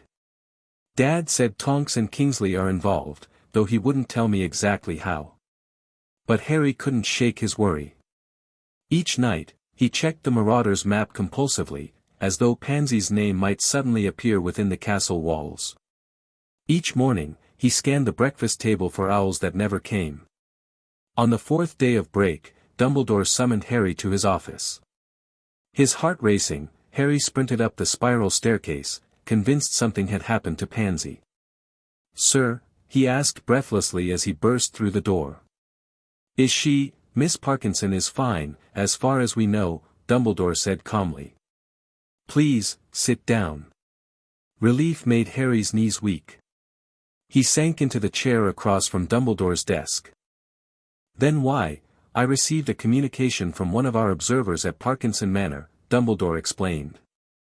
There was a gathering last night. Several prominent Death Eaters were in attendance, including Bellatrix Lestrange and Fenrir Greyback. Harry's mouth went dry. Was Voldemort there? No, but his presence was felt nonetheless. Dumbledore looked grave. According to our source, Miss Parkinson was required to attend the gathering. She conducted herself admirably, giving no indication of her true allegiances. However, the situation is more precarious than we anticipated. What does that mean? Should she come back early? That would only raise suspicions. No, Miss Parkinson will return as scheduled on the Hogwarts Express. But we must be prepared for the possibility that she has learned things that put her in even greater danger. Harry clenched his fists, hating the helplessness he felt. What can I do? Dumbledore regarded him thoughtfully. Continue your occlumency practice. If Miss Parkinson has indeed gathered sensitive information, it would be best if that information remained protected from potential intrusion. Harry nodded, though the reminder of his failed occlumency lessons with Snape made him wince. Yes, sir. And Harry, Dumbledore added as he stood to leave, when Miss Parkinson returns, she may need your support more than ever. Sometimes witnessing the darkness firsthand can shake even the strongest resolve. The warning stayed with Harry for the remaining days of the break. When the Hogwarts Express finally returned, he was waiting on the platform at Hogsmeade Station, scanning each group of disembarking students anxiously. Pansy was among the last to exit the train. Even from a distance, Harry could see the change in her. She walked differently, her usual confident stride replaced by something more measured, more cautious. Her face was paler than usual, with shadows under her eyes suggesting sleepless nights. When she spotted Harry, something in her expression shifted, relief, recognition, and something deeper that made the golden threads between them flare briefly despite the distance. "Hi," she said simply when she reached him. "Hi," he replied, searching her face. "Are you okay?" "Not here," she murmured, glancing around at the crowded platform. "Too many eyes." Harry understood immediately. "My invisibility cloak is in my pocket. We can take the back path to the castle." Once they were safely hidden under the cloak, following a rarely used trail through the woods, Pansy finally spoke. "It was worse than I expected, Harry. Much worse." "Did they hurt you?" he asked, his voice tight with concern. "Not physically." She walked in silence for a few steps. "My parents tried to convince me that I've made a mistake. That I should renounce you, pledge myself to the Dark Lord, take the mark after graduation." "And when you refused?" "I didn't," Pansy said, surprising him. "Refuse outright, I mean. I played the confused daughter, torn between family loyalty and schoolgirl infatuation. I made them think they still had a chance to bring me back to their side." "That was smart," Harry admitted, though the thought of Pansy pretending to consider joining Voldemort made his skin crawl. "It was necessary," she corrected. "Because the second night I was home, they hosted a dinner party. Except it wasn't really a party." Her voice faltered. "It was more like a demonstration. Dumbledore mentioned a gathering. He said Bellatrix and Greyback were there." Pansy nodded, her face haunted. "Among others. They brought in a family, a wizard who worked at the ministry, his muggle wife, and their daughter. Maybe 8 years old." She stopped walking, taking a shaky breath. "They tortured them, Harry. Made the little girl watch what they did to her parents. And then Greyback." She couldn't continue. Harry pulled her into his arms, holding her as she shook with silent sobs. "You don't have to tell me more," he said gently. "I'm so sorry you had to see that." "I couldn't stop it," she whispered against his chest. I couldn't do anything but watch. If I'd tried to help, they would have killed me too, and then I wouldn't be able to tell Dumbledore what I learned. What did you learn? Harry asked when her breathing had steadied. Pansy pulled back slightly, wiping her eyes. They're planning something big, soon. The Easter gathering was meant to rally the troops, so to speak. Bellatrix talked about a glorious victory coming before the end of the school year. And Harry, it involves Hogwarts. Draco's part of it. He was there, looking terrified but determined. Did you hear specifics? What they're planning to do? Not everything. They were careful. But I heard Bellatrix mention a cabinet. And something about a matched pair, one at Hogwarts. Harry's blood ran cold. A cabinet? Like a vanishing cabinet? Maybe. I don't know much about them. They create a passage between two linked cabinets, Harry explained, his mind racing. If there's one at Hogwarts and another somewhere the Death Eaters can access. They could bypass all the school's defenses, Pansy finished, horror dawning on her face. That's what Draco's been working on. Finding or fixing the cabinet at Hogwarts. We need to tell Dumbledore right away, Harry said, already turning toward the castle. They hurried the rest of the way, no longer talking as they focused on reaching the headmaster's office as quickly as possible. But when they arrived at the gargoyle statue, Professor McGonagall was waiting for them. "Potter, Miss Parkinson," she said, her usual stern expression tinged with concern. "I'm afraid the headmaster is not available." "It's urgent," Harry insisted. "We have information about an attack on the school." McGonagall's eyes widened slightly. "I see. In that case, you'd better come with me." She led them not to her office but to a small, rarely used classroom on the third floor. After casting several privacy charms on the door, she turned to them. "Now, what is this about an attack?" Pansy told her everything, the gathering at Parkinson Manor, the mentions of a cabinet, Draco's involvement. McGonagall listened without interruption, her face growing graver with each detail. "This is most disturbing," she said when Pansy finished. "The headmaster is away on urgent business, but I will send word to him immediately. In the meantime, I think it would be prudent to search the castle for this vanishing cabinet." "There's a problem," Harry said. "Hogwarts is huge, with hundreds of rooms. The cabinet could be anywhere. But Malfoy has to be able to access it regularly," Pansy pointed out. "That narrows it down. And he often disappears for hours at a time." "The Marauder's map," Harry said suddenly. "It shows everyone in the castle. If we watch Malfoy's movements." "The what?" McGonagall asked sharply. Harry hesitated, but the situation was too serious for secrets. "It's a magical map that shows Hogwarts and everyone in it. My father and his friends made it." McGonagall's expression softened slightly. "Of course they did. Very well, Potter. Use your map to track Mr. Malfoy's movements. But do not, I repeat, do not, confront him directly. That would be extremely dangerous for all involved." "Yes, Professor," Harry agreed, though privately he thought confronting Malfoy might be exactly what they needed to do. After McGonagall left, Harry turned to Pansy. "Are you sure you're all right?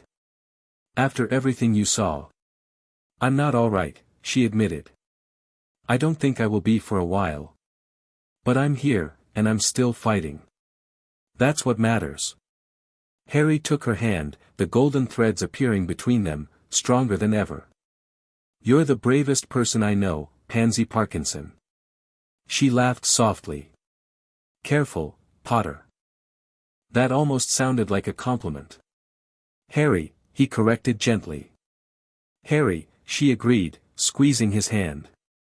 "Take me back to Gryffindor Tower. I could use a hot shower and about 12 hours of sleep." As they walked through the castle, Harry noticed several students watching them with open curiosity.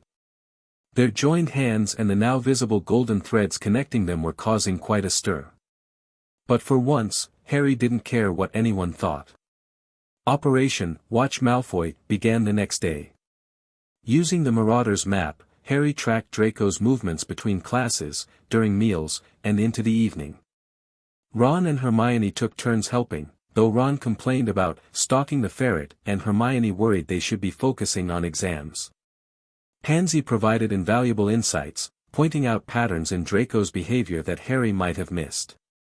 He always disappears after Transfiguration on Tuesdays and Thursdays, she noted, studying the map. And look, he's never in the Great Hall for dinner on those days either. But where does he go? Harry wondered, scanning the countless dots moving across the parchment. He just vanishes. There's one place that doesn't show up on the map, Hermione said thoughtfully. The Room of Requirement. It's unplottable, even to magical maps. That's it. Harry exclaimed. The Room of Requirement can become anything the Seeker needs. If Draco needed a place to hide a vanishing cabinet, then that's where it would be, Pansy finished. But we can't just walk in. The room only appears as what you ask for. If Draco's using it, we'd need to know exactly what he's asking for. I've been watching him for months, Harry said grimly. I think I can guess. The next Tuesday, after Transfiguration, they followed Draco at a safe distance. As predicted, he headed for the 7th floor, checking frequently to make sure he wasn't being followed. Harry, Pansy, and Ron, Hermione had reluctantly gone to ancient runes, hid under the invisibility cloak, squeezing together to stay covered. He's going to the Room of Requirement, Harry whispered as Draco paced back and forth in front of the blank wall. A door appeared, and Draco slipped inside. Once he was gone, Harry pulled off the cloak. Now we know. The vanishing cabinet must be in there. Great, Ron said. So how do we get in? We need to ask for the same thing Draco did, Pansy said. A place to hide something, maybe. Harry paced in front of the wall, concentrating hard. I need the place where Draco Malfoy hides the vanishing cabinet. I need the place where Draco Malfoy hides the vanishing cabinet. I need the place where Draco Malfoy hides the vanishing cabinet. Nothing happened. Let me try, Pansy suggested. She paced, her face screwed up in concentration. Still nothing. Maybe we're being too specific, Ron said. The room might not understand vanishing cabinet if that's not exactly what Malfoy calls it. They tried various formulations, a place to hide dark objects, a place to fix magical furniture, a place to work on secret projects. None worked. He's still in there, Harry said in frustration, checking the Marauder's map. We can't get in while he's using it. Then we wait, Pansy said determinedly. He has to come out eventually. They did wait, huddled under the invisibility cloak, for nearly 3 hours. Finally, the door appeared, and Draco emerged looking tired but satisfied. He headed directly toward the Slytherin dungeons without noticing the invisible watchers. Now's our chance, Harry said as soon as Draco was out of sight. He pulled off the cloak and began pacing again. I need the place where Draco Malfoy goes to work on his secret task. I need the place where Draco Malfoy goes to work on his secret task. I need the place where Draco Malfoy goes to work on his secret task. To his amazement, a door appeared, different from the one Draco had used, smaller and more ornate. You did it! Pansy exclaimed. Let's go, Harry said, reaching for the handle. But be careful. We don't know what protections Draco might have set up. The room that appeared was vast and cluttered, filled with thousands of objects hidden by generations of Hogwarts inhabitants. Towering piles of broken furniture, banned books, contraband items, and forgotten treasures stretched in every direction. Bloody hell, Ron breathed. How are we supposed to find anything in here? Split up, Harry suggested. But stay within shouting distance. They separated, each taking a different aisle through the maze of hidden things. Harry moved cautiously, examining large objects that could potentially be a cabinet.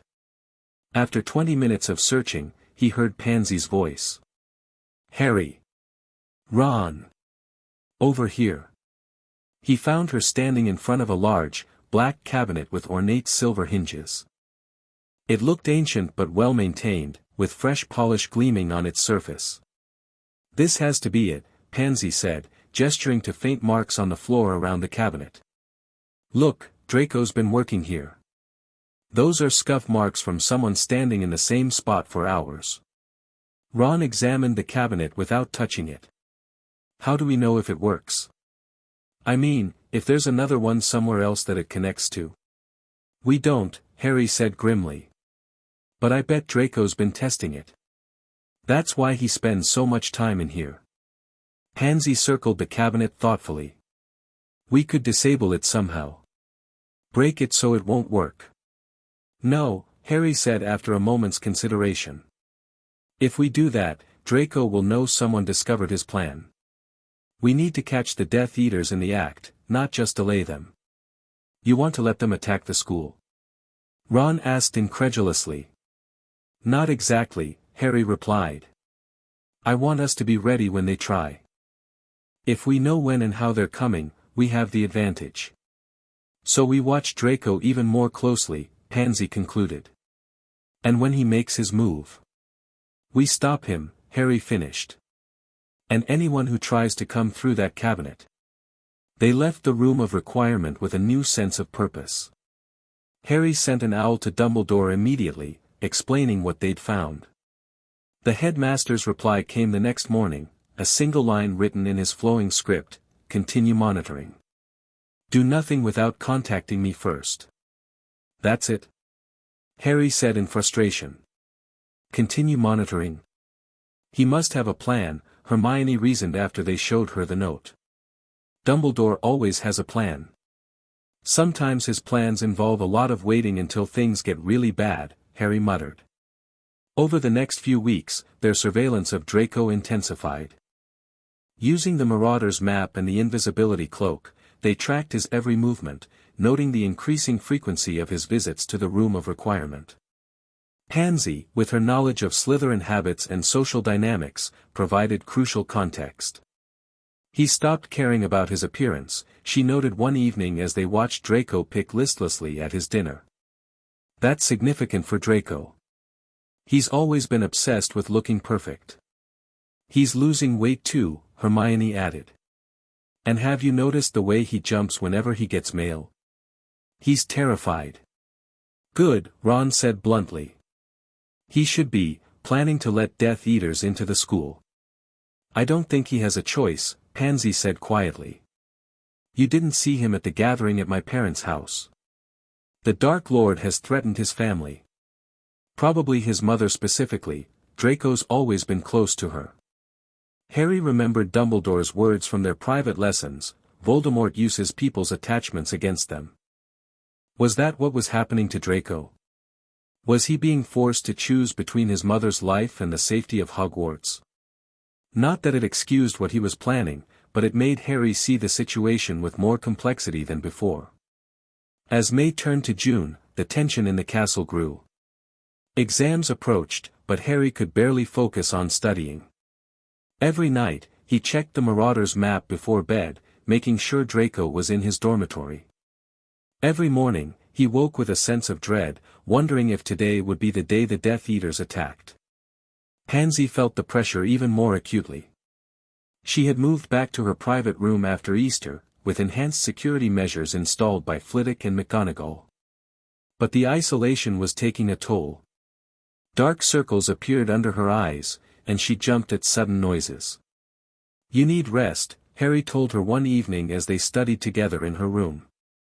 You're going to make yourself ill. I can't rest, she said, flipping through a defense against the dark arts text with frantic energy. Not until this is over. I keep thinking about that family, Harry. The one at my parents' house. What if more people die because we didn't stop this in time?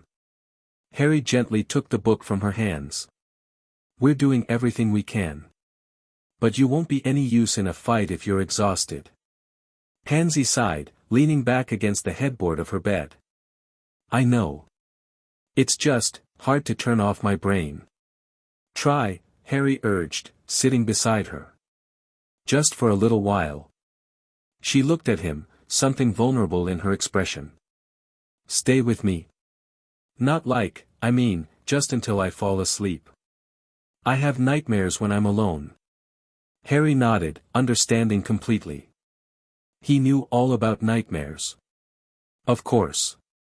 They lay side by side on her narrow bed, not touching except where their shoulders pressed together. The golden threads appeared between them, pulsing gently like a heartbeat. Does it still bother you? Pansy asked softly. The soulmate thing? Harry considered the question.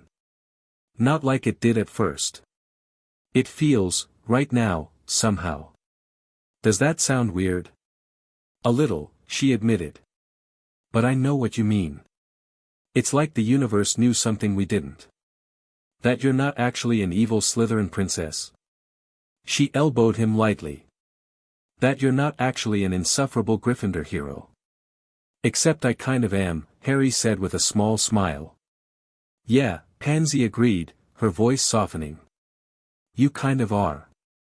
They fell silent, watching the golden threads shimmer in the dimly lit room. Pansy's breathing gradually slowed, and Harry felt her relax against him as sleep finally claimed her. He should have left then, gone back to Gryffindor Tower before curfew. Instead, he stayed, listening to her breathe, watching the gentle rise and fall of her chest. It struck him with sudden clarity that he would do anything to keep her safe. The realization should have frightened him, but instead it felt like the most natural thing in the world. Harry must have dozed off too, because the next thing he knew, he was waking to early morning sunlight streaming through Pansy's window. She was still asleep beside him, her dark hair spread across the pillow, her face peaceful in a way it rarely was when awake. Carefully, trying not to wake her, Harry slipped out of bed. He needed to get back to Gryffindor Tower before anyone noticed his absence. As he reached for his shoes, Pansy stirred. Harry, she murmured sleepily. Sorry, he whispered. I didn't mean to wake you. I should get back before Ron sends out a search party. She nodded, sitting up and pushing her hair from her face. Thanks for staying. Did it help?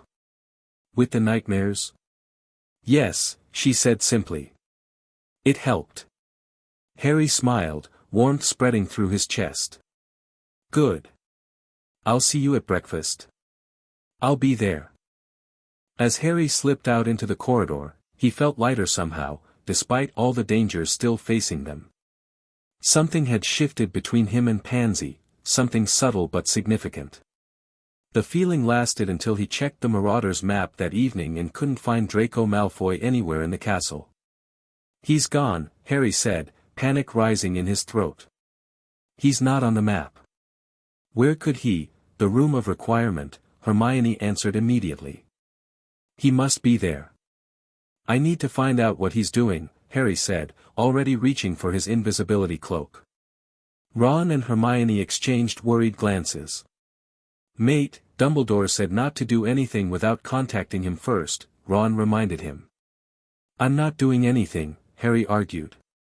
Just looking. If Draco's making his move, we need to know now.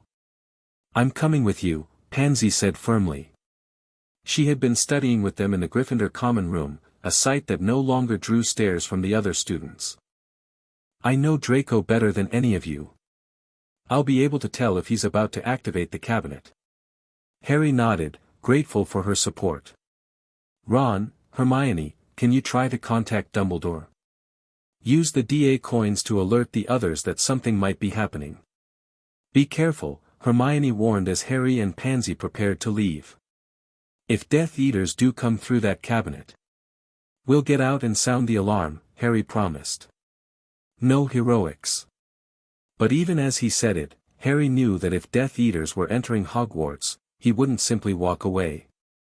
And from the determined look on Pansy's face, neither would she.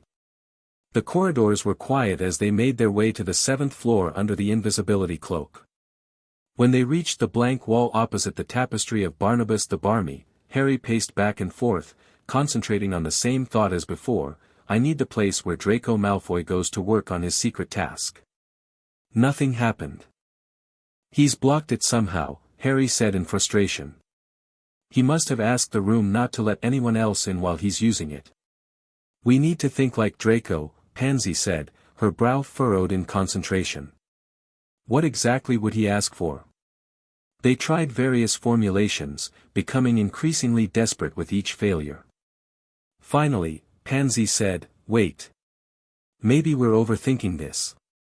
The room of requirement becomes what you need, right? So what if we just need to see Draco Malfoy? It was worth a try. Harry paced again, focusing all his thoughts. I need to see what Draco Malfoy is doing right now. I need to see what Draco Malfoy is doing right now. I need to see what Draco Malfoy is doing right now. To their amazement, a door appeared, small and plain, more like a service entrance than the grand doors they'd seen before. Harry and Pansy exchanged glances, then drew their wands and opened it carefully. Instead of the vast, cluttered room they'd seen before, they found themselves in what appeared to be a small viewing gallery. Below them, separated by a transparent but solid barrier, was the room of hidden things. And there, standing in front of the vanishing cabinet, was Draco Malfoy. He looked terrible, pale and gaunt, with dark shadows under his eyes. His hands shook as he performed a complex wand movement over the cabinet, muttering words they couldn't hear through the barrier. He's activating it, Pansy whispered. Harry, we need to get help now. But before they could move, the doors of the cabinet swung open. A dark figure stepped out, then another, and another. Harry felt his blood freeze as he recognized Bellatrix Lestrange, her wild hair and mad eyes unmistakable even from a distance. Behind her came Fenrir Greyback, his yellow eyes gleaming in the dim light. Then more Death Eaters, at least 6 of them, all in black robes and silver masks. We need to warn everyone, Harry said urgently. They're going to attack the school. They backed away from the viewing window, but as they turned to leave, the door behind them swung open. Draco Malfoy stood there, his wand pointed directly at them. I thought someone might try to interfere, he said, his voice hollow. The room warned me someone was watching. Draco, Pansy said, stepping forward with her hands raised. You don't have to do this. Dumbledore can protect you and your mother. A flicker of doubt crossed Draco's face, quickly replaced by determination. It's too late. They're already here. And if I don't finish my task? He left the sentence unfinished, but the implication was clear. What task? Harry demanded, though he suspected he already knew the answer. I have to kill Dumbledore, Draco said, confirming Harry's worst fears. The Dark Lord commanded it. If I fail, he'll kill my family. He'll kill me. And if you succeed, you'll be a murderer, Pansy said quietly. Is that what you want, Draco? To become like them? I don't have a choice. Draco's voice broke, and Harry saw tears in his eyes. Don't you understand? No one can help me. Not even Dumbledore. Harry took a careful step forward. Let us try. Put down your wand, Draco. We can stop this before anyone gets hurt. For a moment, it seemed like Draco might actually consider it. Then shouting erupted from beyond the door. The Death Eaters had discovered they weren't alone. Go, Draco said suddenly, lowering his wand. Get out now, before they find you. I'll tell them you were never here. Harry hesitated, surprised by the unexpected mercy. Draco, go. Draco hissed, pushing them toward another door that had appeared in the wall. And Pansy? I'm sorry. For everything. They fled through the new exit, which deposited them in a corridor 2 floors below. Immediately, Harry pulled out the Marauder's map. The Death Eaters are moving toward the astronomy tower, he said, watching the cluster of unfamiliar names. Bellatrix, Greyback, the Carrows. We need to alert the Order. Pansy's face was pale but determined. I'll find McGonagall. You get Ron and Hermione. We should stay together, Harry argued. It's safer. There's no time, Pansy insisted. We need to spread the alarm as quickly as possible. She was right, but the thought of separating made Harry's stomach clench with fear. Be careful, he said, grabbing her hand. Use the vigilance if you run into trouble. I will. She squeezed his hand, then did something completely unexpected. She leaned forward and kissed him quickly on the lips. For luck, she said with a faint smile. Now go. They parted, Harry running toward Gryffindor Tower while Pansy headed for McGonagall's office. The golden thread stretched between them, visible for a moment before the distance broke the connection. Harry found Ron and Hermione in the common room, already alert and worried. Death Eaters, he gasped out. In the castle. Draco let them in through the vanishing cabinet. We need to warn the others, Hermione said, pulling out her DA coin. I've been keeping it warm, letting everyone know to be ready. Good, Harry said. Pansy's gone to find McGonagall. We need to make sure the younger students stay in their dormitories. They rushed to spread the word, alerting prefects and trusted older students. By the time they reached the entrance hall, sounds of battle were already echoing through the castle, shouts, crashes, the distinctive cracks of spells hitting stone. They're fighting on the upper floors, Ron said, pointing toward the marble staircase where flashes of light could be seen. The astronomy tower, Harry remembered. That's where they were headed. Why there? Hermione wondered. Harry had no answer, but a terrible suspicion was growing in his mind. Dumbledore. If Draco's task is to kill Dumbledore, and the Death Eaters are helping him, then they must know Dumbledore is there, Hermione finished, her eyes wide with horror. Or will be soon. We need to get to the tower, Harry said, already moving toward the stairs. They fought their way up, encountering chaos at every turn. Members of the Order had arrived. Harry glimpsed Lupin dueling a masked Death Eater, Tonks firing spells with deadly accuracy. DA members were in the fray as well, fighting alongside professors and older students. Have you seen Pansy? Harry shouted to Neville as they passed on the fourth-floor landing. She was with McGonagall, heading toward the astronomy tower, Neville called back. Be careful, Harry, Greyback's up there. Harry's heart raced. Pansy was heading straight into the most dangerous area. He pushed forward more urgently, Ron and Hermione at his heels. They reached the corridor leading to the astronomy tower just in time to see Pansy ducking a jet of green light. She was dueling Electo Carrow, a squat Death Eater with a vicious sneer.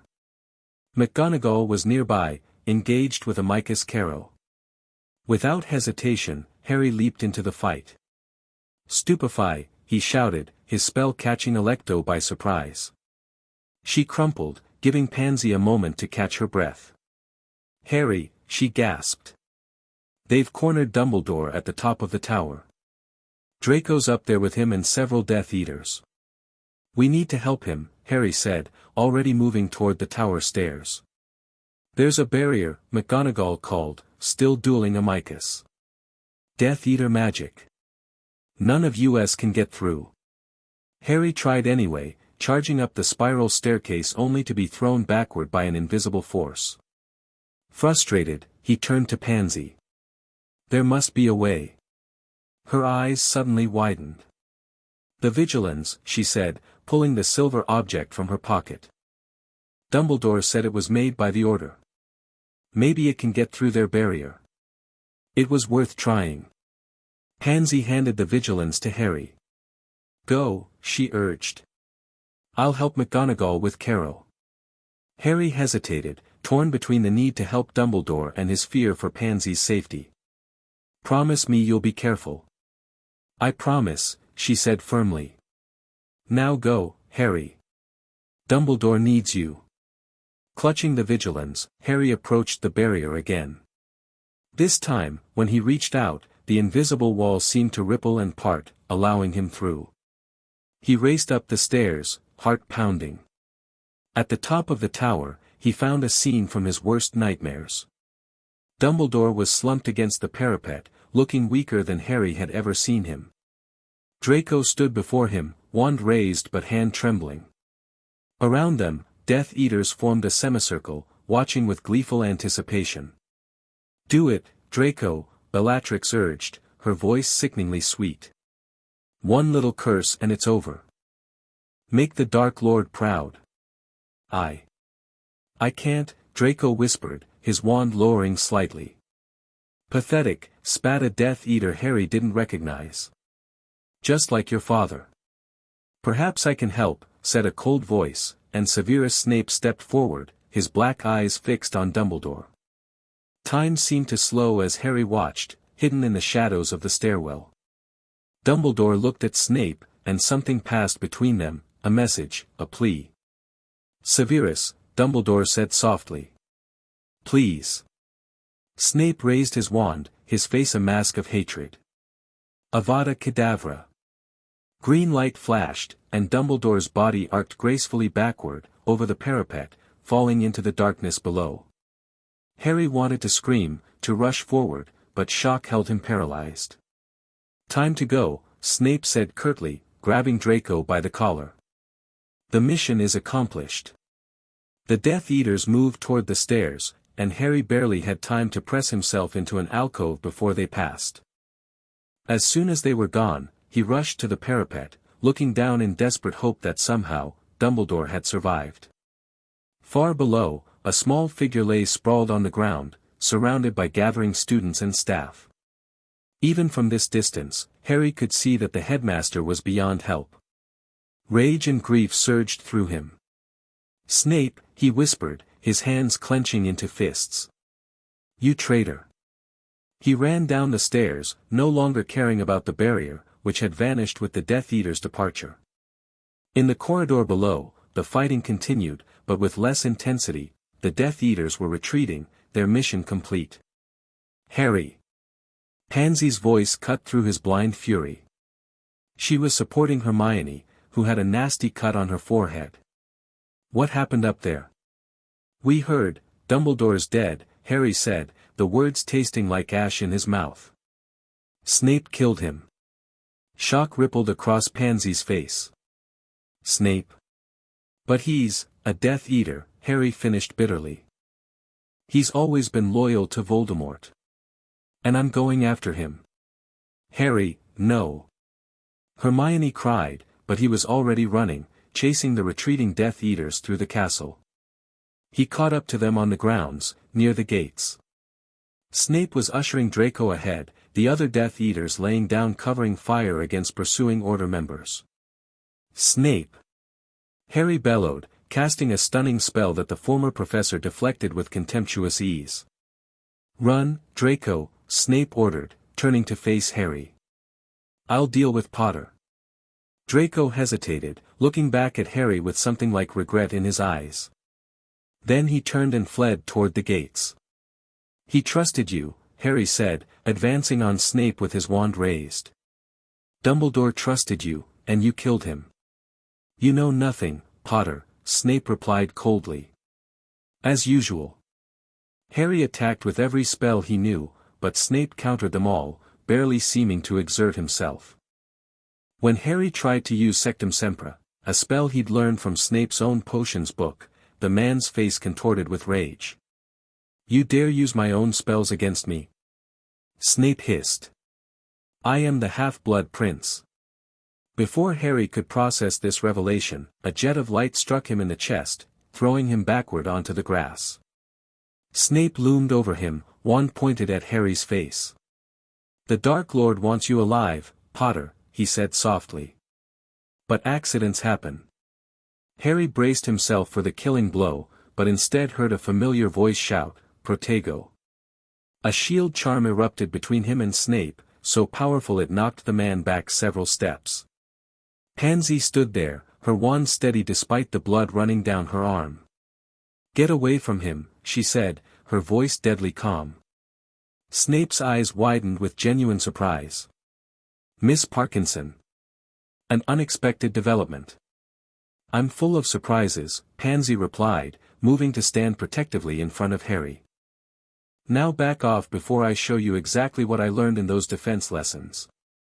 For a moment, Snape seemed to consider attacking them both. Then, hearing the approach of more Order members, he sneered. Another time, perhaps. With that, he turned and sprinted toward the gates, disappearing into the night with the other Death Eaters. Harry struggled to his feet, still reeling from Snape's attack. "You shouldn't have done that," he told Pansy. "He could have killed you." "He could have killed you too," she pointed out. "I wasn't about to stand back and watch." Harry wanted to argue further, but the enormity of what had happened was finally hitting him. Dumbledore was dead. The war had come to Hogwarts. And nothing would ever be the same. "He's gone," Harry said, his voice breaking. "Dumbledore's gone, and I couldn't stop it." Pansy didn't offer empty reassurances. Instead, she simply took his hand, the golden threads appearing between them, offering silent comfort. Together, they walked back to the castle, where students and staff were gathering around Dumbledore's fallen body. As they approached, the crowd parted, whispers following them. Harry realized what they must look like, the Chosen One and the Slytherin traitor, joined by magical golden threads for all to see. He didn't care.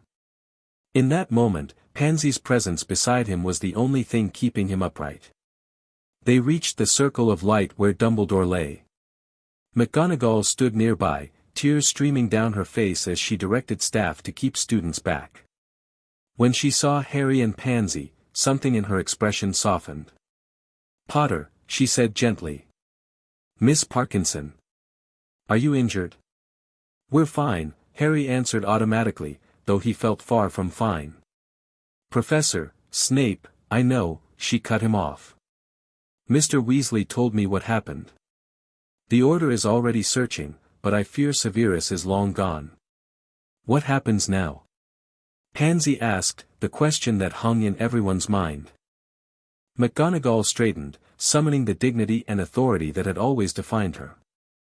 "Now, we protect the school and our students. We mourn our fallen. And we prepare for what comes next." As she spoke, a terrible cry rose from the edge of the forest. Hagrid had discovered what had happened and was approaching, his massive form shaking with sobs. Behind him, more students gathered, drawn by the commotion. "You should both go to the hospital wing," McGonagall told them. "Madame Pomfrey needs to check you for injuries." Neither Harry nor Pansy moved. They couldn't leave, not yet.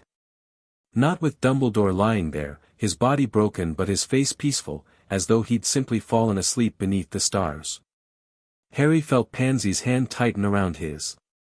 The golden threads between them pulsed with shared grief, shared determination. "We'll fight," Harry said quietly, not to McGonagall but to Pansy. "We'll finish what Dumbledore started." Together, Pansy agreed, her dark eyes reflecting the starlight. "Whatever comes next." Around them, students began raising their wands, tips alight in silent tribute to the fallen headmaster. The light pushed back the darkness, if only for a moment. And in that moment, Harry felt something he hadn't expected to find on this terrible night: hope. Not because the path ahead was clear or easy, but because he wasn't walking it alone. Beside him stood someone who had chosen to fight for what was right, despite everything it had cost her. Someone whose courage and determination matched his own. Someone who, against all odds, had become the most important person in his world. The golden threads connecting them blazed brighter than any of the raised wands, a testament to a bond that had started as an accident but had become a choice. Their choice. Chapter 3, United We Stand. Everything changed after Dumbledore died. Hogwarts closed early. The Ministry fell within weeks. Death Eaters openly walked the streets of Diagon Alley. People disappeared daily. The world Harry had known was crumbling, replaced by something darker and more dangerous by the hour. Yet somehow, in the midst of all this chaos, Harry found himself standing in the kitchen of the Burrow, arguing with Ron and Hermione about Pansy Parkinson. "She can't come with us," Ron insisted, his face flushed with frustration. "No offense, Harry, but we barely know if we can trust her." "She risked her life to help us at Hogwarts," Harry shot back. She stood against her own family, her own house. What more does she have to do to prove herself? Hermione, ever the mediator, placed a calming hand on both their arms. It's not about trust, Harry. It's about practicality. We're going to be on the run, hunting Horcruxes. The fewer people who know about that, the safer we all are. I've already told her everything, Harry admitted. About the Horcruxes, the prophecy, all of it. Ron threw up his hands.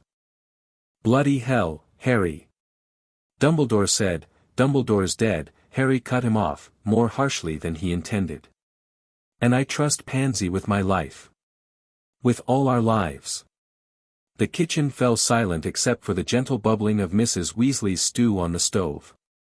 Outside, preparations for Bill and Fleur's wedding continued, a strange pocket of normalcy in a world gone mad. It's because of the soulmate thing, isn't it? Ron finally asked, his voice softer. You think that means you have to keep her close? It's not just that, Harry said, struggling to explain feelings he barely understood himself. When we're together, we're stronger.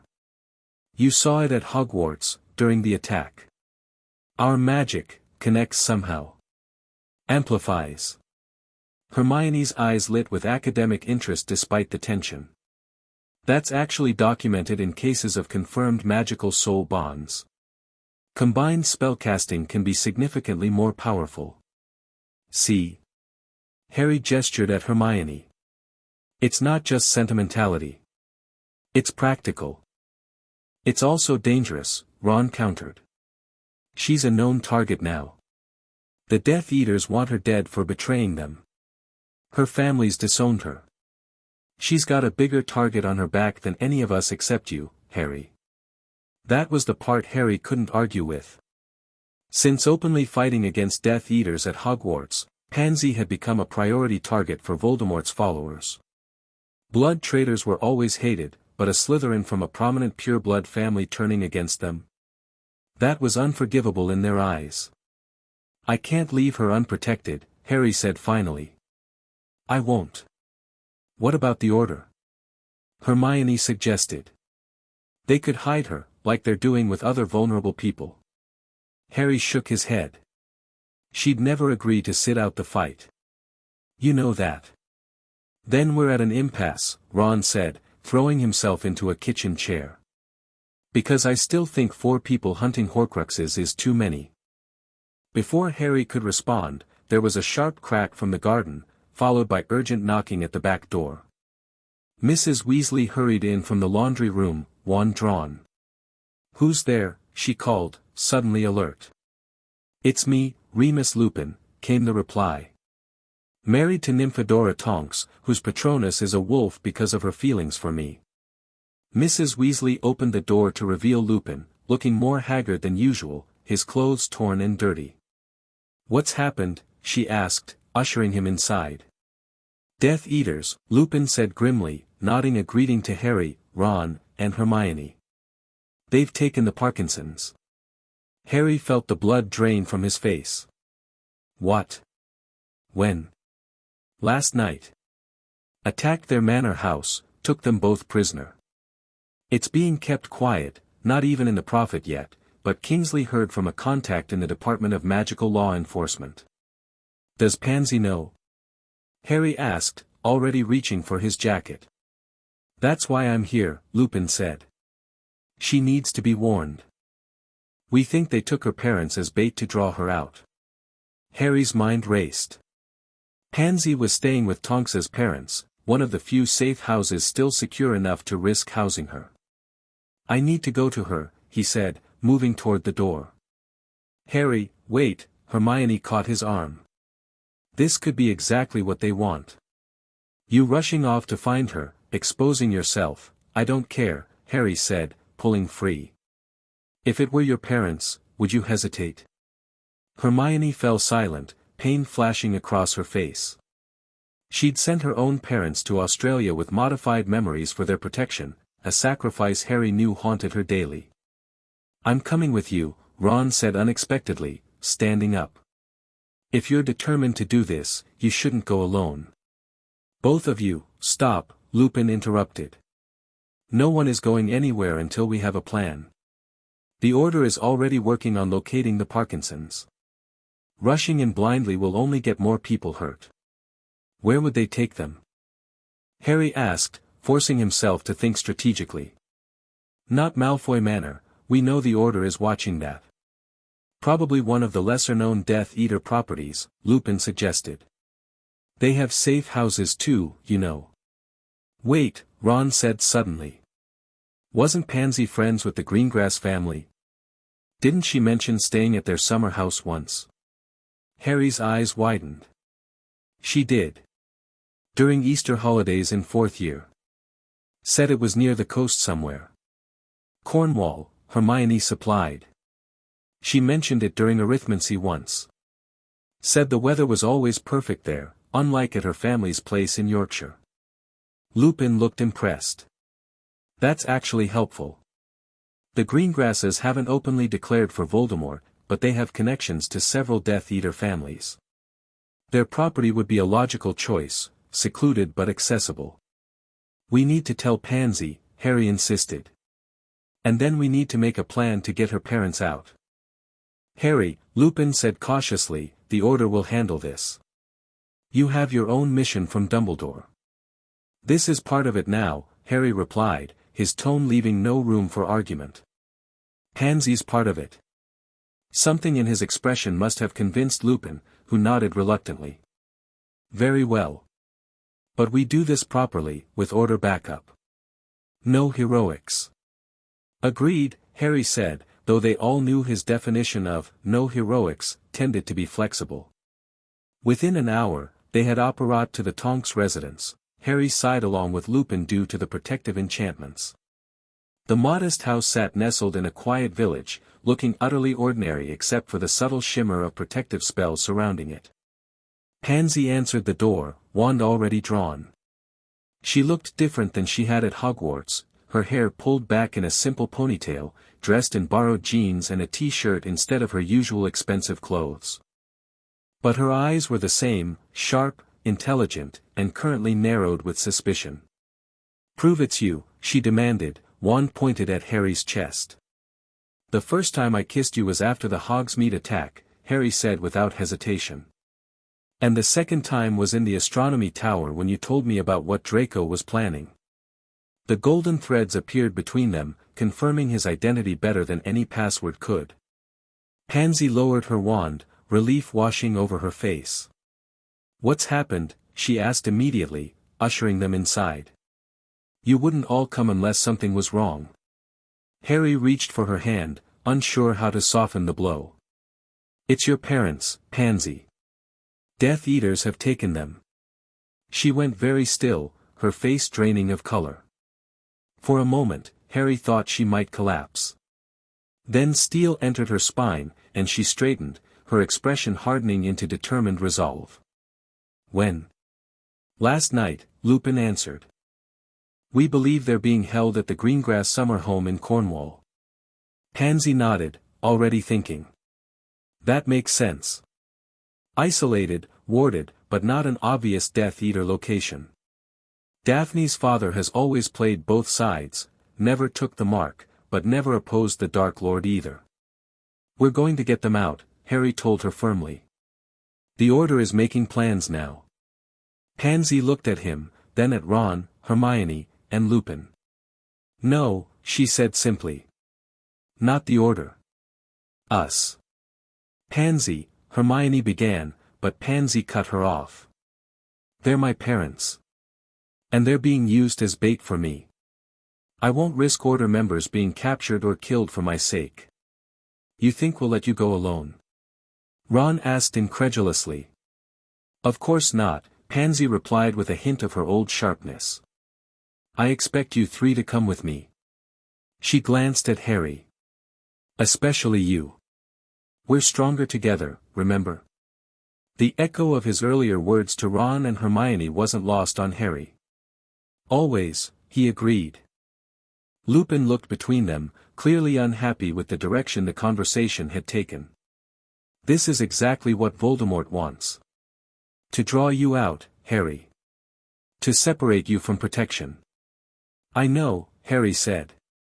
But sometimes the obvious trap is the one you have to walk into anyway. At least wait for a proper plan, Lupin urged. Let us gather intelligence, find out exactly where they're being held, how many Death Eaters are guarding them. We don't have time, Pansy said, her voice tight with controlled fear. You know what they do to traitors' families. They won't keep my parents alive long once they realize I'm not coming alone. Harry could see the conflict on Lupin's face, the desire to protect them warring with the recognition that they were no longer children to be sheltered. 24 hours, Lupin finally said. Give us that long to prepare properly. To get back up in place. Pansy looked ready to argue, but Harry squeezed her hand. 24 hours makes sense. We'll have a better chance if we're prepared. After a long moment, she nodded. Fine. 24 hours. But not a minute more. The next day was a flurry of preparation. Harry, Ron, and Hermione stayed at the Tonks house, going over maps of the Cornwall coastline and everything Pansy could remember about the Greengrass property. Order members came and went, bringing snippets of intelligence, equipment, and advice. The house sits on a cliff overlooking the sea, Kingsley explained, pointing to a spot on the map. Anti-apparition jinxes extend half a mile in every direction, but there's a small cove to the north that might allow for approach by water. The main ward anchors are probably in the garden, Pansy added. Daphne once mentioned her father was obsessed with these ancient standing stones he'd had imported from somewhere. She thought they were just for show, but they're almost certainly ward keystones. So we disable those first, Bill Weasley suggested. I can show you the curse-breaking techniques that should work. As plans formed and solidified, Harry noticed something changing in the way the Order members interacted with Pansy. The initial wariness had given way to a grudging respect for her knowledge and analytical skills. By evening, even Mad-Eye Moody was listening to her insights about Death Eater tactics without his usual suspicious growls. You've won them over, Harry commented quietly as they took a break in the kitchen, picking at sandwiches neither had much appetite for. Pansy shrugged. They're practical. They know I have useful information. It doesn't mean they trust me. They're starting to, Harry countered. And they should. You've more than earned it. She looked down at her barely touched sandwich. Have I, though? My parents wouldn't be in danger if I hadn't switched sides. Everything that's happening is because of choices I made. Choices to do the right thing, Harry reminded her. To fight against Voldemort and everything he stands for. The right thing, Pansy repeated, a bitter edge to her laugh. You know, before all this, I never really thought about right and wrong in those terms. Things were right if they benefited me or my family. They were wrong if they didn't. Simple. And now? She met his eyes. Now I'm risking my life to save parents who disowned me, alongside people who until recently thought I was the enemy. Nothing simple anymore. Harry reached across the table, taking her hand. The golden threads appeared between them, steady and bright. Some things are, he said softly. For a moment, they just looked at each other, the chaos of preparation fading into the background. Then Tonks burst into the kitchen, her hair cycling rapidly through colors as it always did when she was excited. We've got confirmation, she announced. 2 Death Eaters just left the Greengrass place. Looks like they're rotating guards. There are 4 remaining inside, plus the Greengrasses themselves, who appear to be under house arrest rather than willingly participating. And my parents? Pansy asked tensely. Being held in the cellar, according to our source. Alive but... Tonks hesitated. But what? Harry pressed. They've been tortured, Tonks admitted. Not extensively yet. They're being saved for when you arrive, Pansy. Our source heard Bellatrix talking about making you watch before they kill all 3 of you. Pansy's face hardened. They'll have to catch me first. That's the problem, Tonks said grimly. They're expecting you. There are detection wards keyed specifically to you all around the property.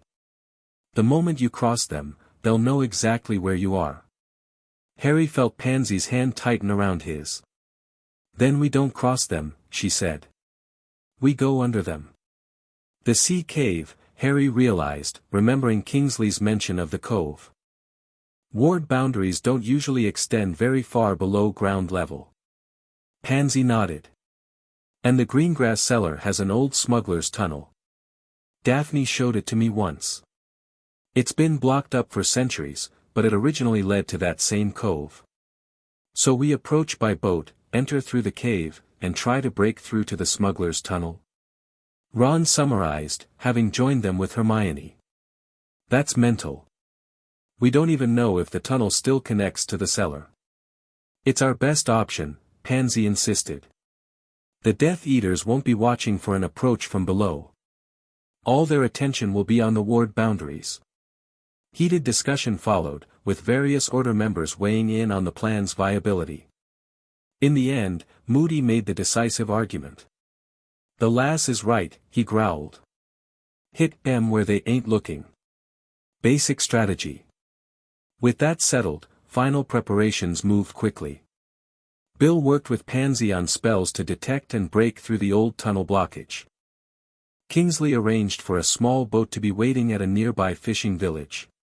Moody drilled them on battle tactics, focusing on the confined spaces they'd be fighting in. Remember, he barked as they practiced dueling in the Tonks's narrow hallway, in tight quarters, simple spells are better. No fancy wand work when your elbow's up against a wall. Through it all, Harry stayed close to Pansy, watching her transform from the worried daughter to a focused fighter. She absorbed every piece of advice, practiced every spell until she had it perfect, memorized every detail of the maps and plans. That night, unable to sleep, Harry found her sitting alone in the garden, staring up at the stars. He sat beside her on the old stone bench, their shoulders touching. You should rest, he said gently. Tomorrow will be hard enough without exhaustion. I can't sleep, she admitted. Every time I close my eyes, I see my parents. The things the Death Eaters might be doing to them. We'll get them out, Harry promised. All of us together. The plan is good. Pansy leaned against him slightly. It's strange. A year ago, my parents were threatening to disown me for associating with you. Now I'm risking everything to save them. Do you think they'll come around? Accept your choices? She shook her head. Honestly? No. Even after this, they'll probably still believe in pure-blood superiority. They'll still think I betrayed everything they raised me to be. Then why risk it? Why go after them at all? Pansy was quiet for a long moment. Because they're still my parents, she finally said. And because saving them is the right thing to do, regardless of whether they'd do the same for me. That's what you've taught me, Harry. The right thing isn't always the easy thing. Harry felt a surge of emotion too complex to name. Without thinking, he leaned over and kissed her. Unlike their previous kisses, quick and charged with adrenaline, this one was slow and deliberate. The golden threads encircled them, creating a cocoon of light in the darkness.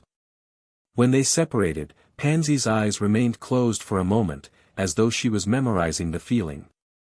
What was that for? She asked softly.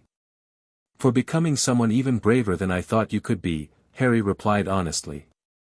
She smiled, a rare genuine smile without any of her usual sardonic edges. Don't go getting sentimental on me, Potter. We've got Death Eaters to fight tomorrow. Yes, ma'am, he said with a mock salute. They sat together under the stars a while longer, not needing words.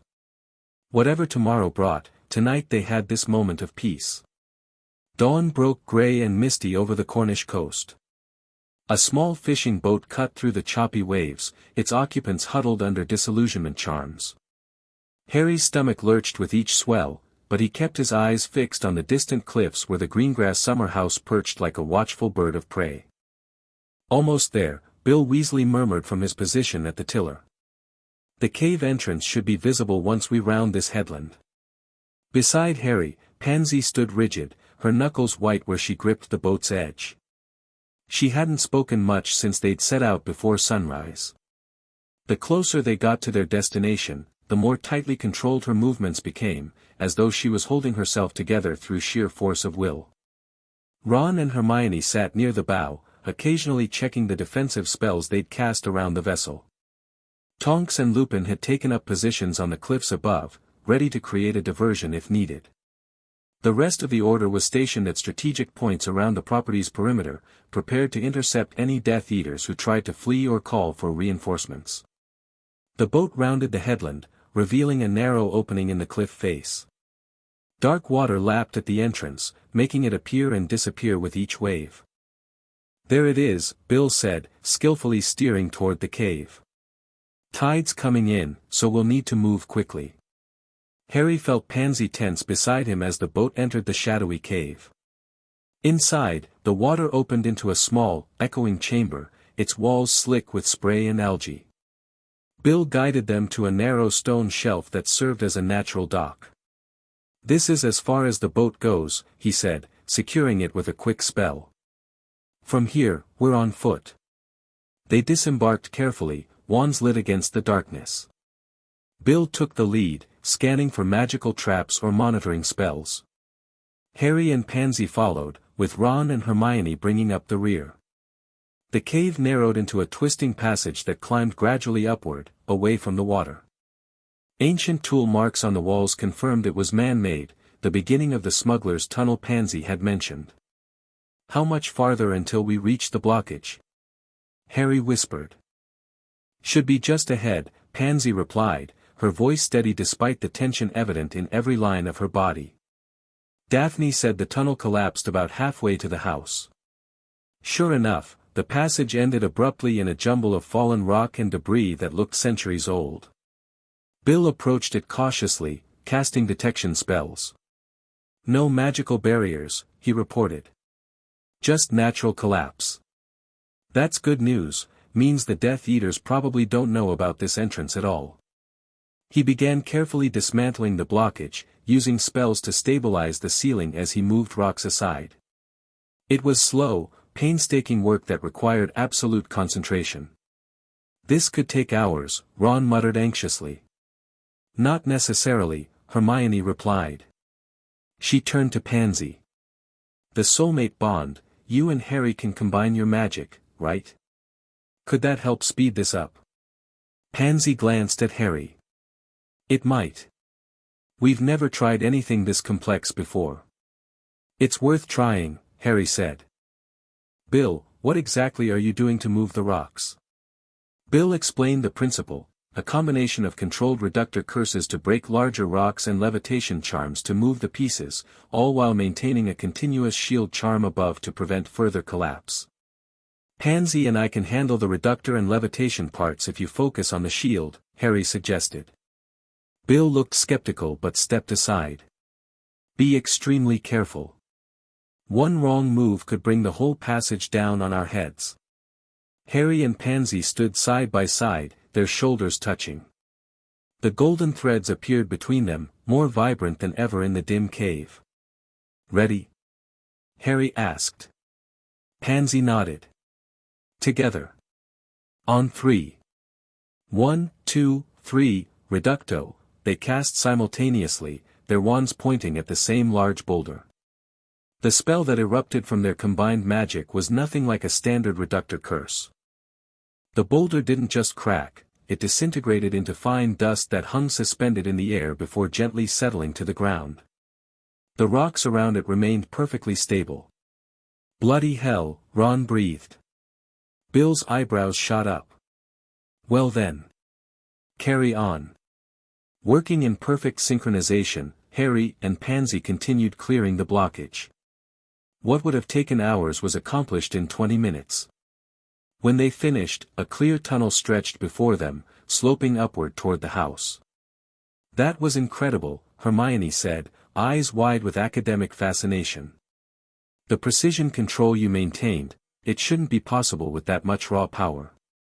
"That's the bond," Pansy explained, looking slightly drained but exhilarated. It doesn't just amplify our magic, it helps us direct it together. Like having 4 hands on one wand. Save the theory for later, Bill interrupted. We need to move. According to our intelligence, the cellar should be directly above us now. They proceeded more cautiously, aware that they were now beneath the house itself. The tunnel grew newer looking, with fitted stones instead of rough-hewn rock. Finally, they reached what appeared to be a dead end, a brick wall that didn't match the surrounding stonework. This must be where they sealed off the tunnel from the cellar, Pansy whispered. Bill cast more detection spells. Definitely magical signatures on the other side. People, not wards.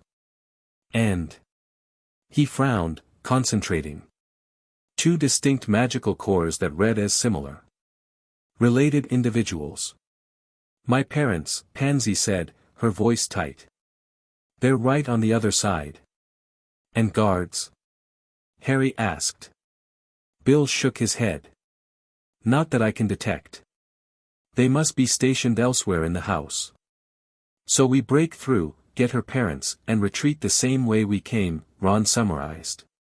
Simple enough. Nothing's ever that simple, Hermione cautioned.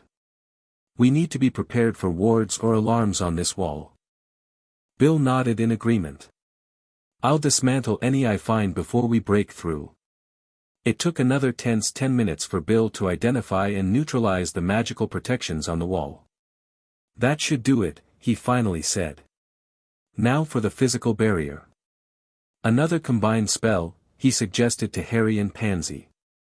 They nodded, taking position again. This time, they cast a modified vanishing spell, designed to remove the bricks while making minimal noise. The wall disappeared section by section, revealing a dim cellar beyond. The space was larger than Harry had expected, with stone pillars supporting a low ceiling and various crates and barrels stacked against the walls. In the center, bound to 2 straight-backed chairs, sat Pansy's parents. They looked nothing like Harry had imagined.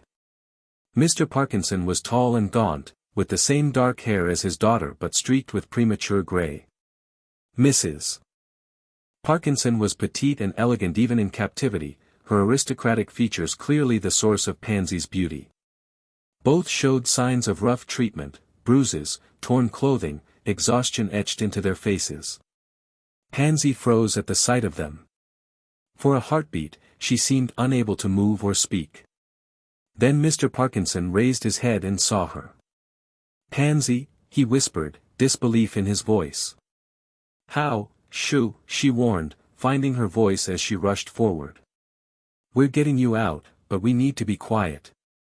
Mrs. Parkinson's eyes widened as she took in the group emerging from the tunnel.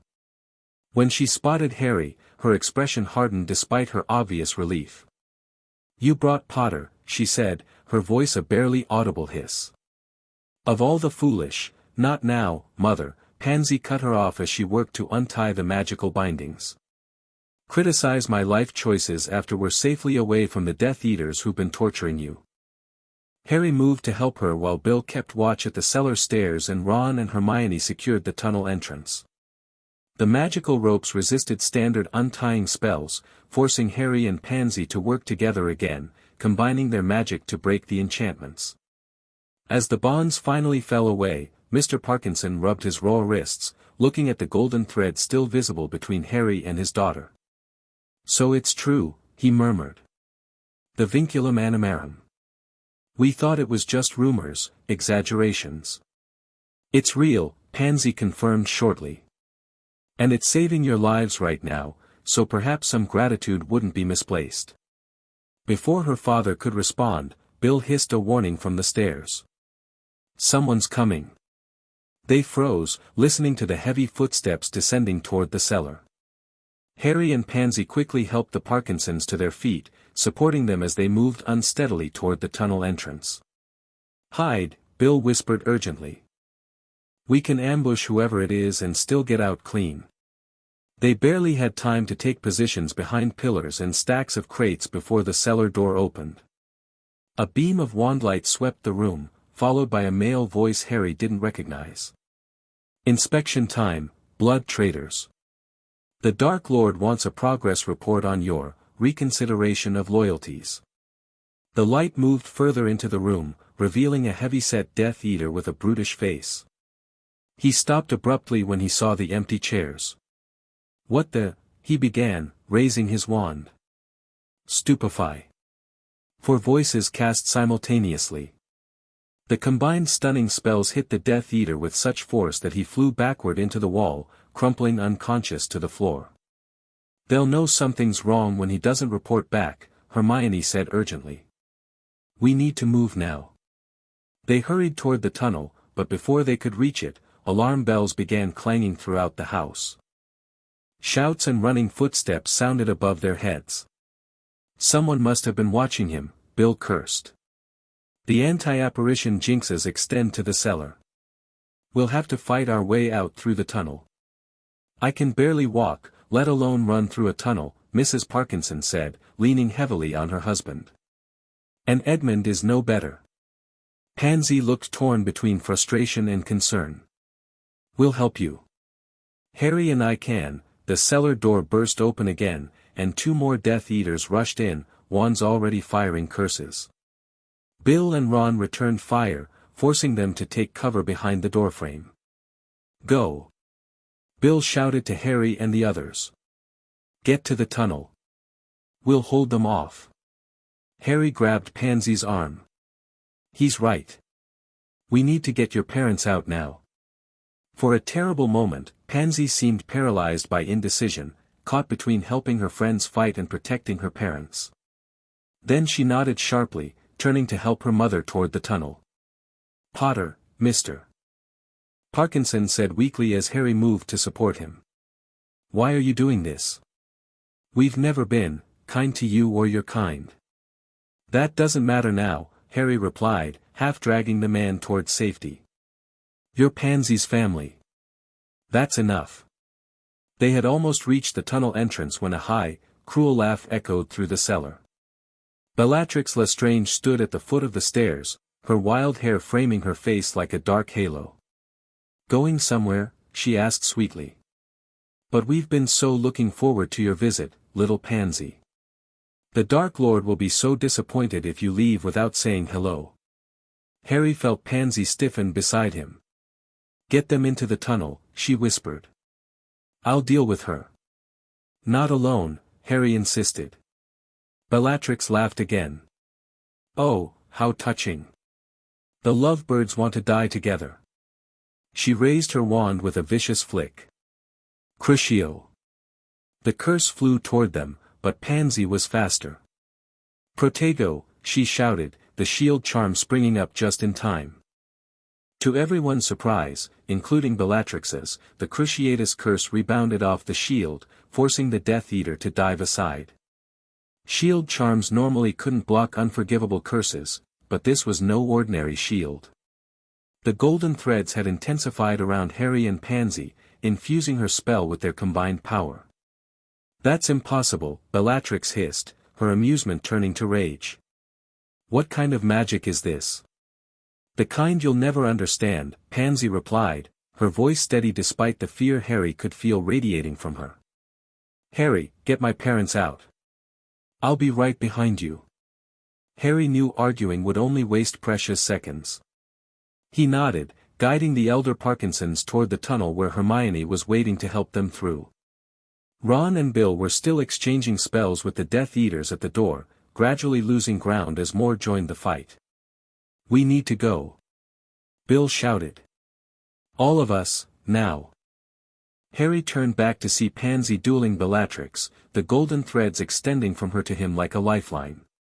Each spell she cast seemed enhanced, moving with uncanny precision despite Bellatrix's formidable skill. "Pansy," he called. "Come on." She backed toward him, still casting shield charms and hexes to keep Bellatrix at bay. They were almost to the tunnel entrance when another figure appeared at the top of the cellar stairs, tall, pale, with white blonde hair. "Draco," Pansy breathed. Malfoy stood frozen, his wand half raised, looking directly at Pansy with an unreadable expression. For a moment that seemed to stretch into eternity, their eyes locked. Then, incredibly, Draco's wand shifted, pointing not at them but at Bellatrix. "Impedimenta," he shouted, the jinx catching his aunt completely by surprise. She staggered, momentarily slowed by the spell. "Go!" Draco yelled. "I can't hold her long." Pansy hesitated for just a second, something like gratitude flashing across her face. Then she turned and ran for the tunnel, Harry right behind her.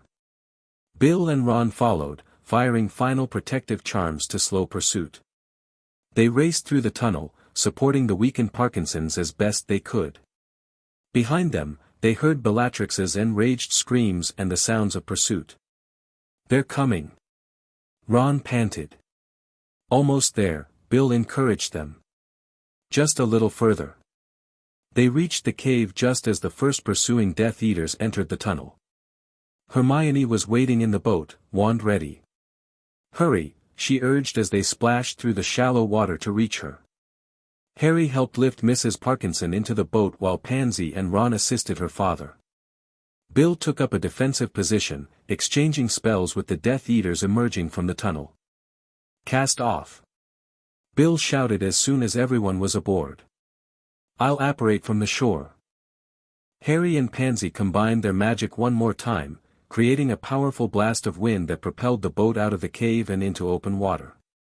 Behind them, spells splashed into the waves, falling short as the distance increased. As the greengrass house receded into the distance, Pansy finally allowed herself to sink down onto one of the boat's benches, exhaustion evident in every line of her body.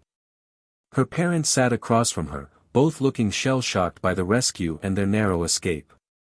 "You shouldn't have come," Mrs. Parkinson said after a long silence. "It was reckless, foolish." Pansy's jaw tightened. "Would you rather we left you there?" "Of course not," Mr. Parkinson interjected, his voice hoarse.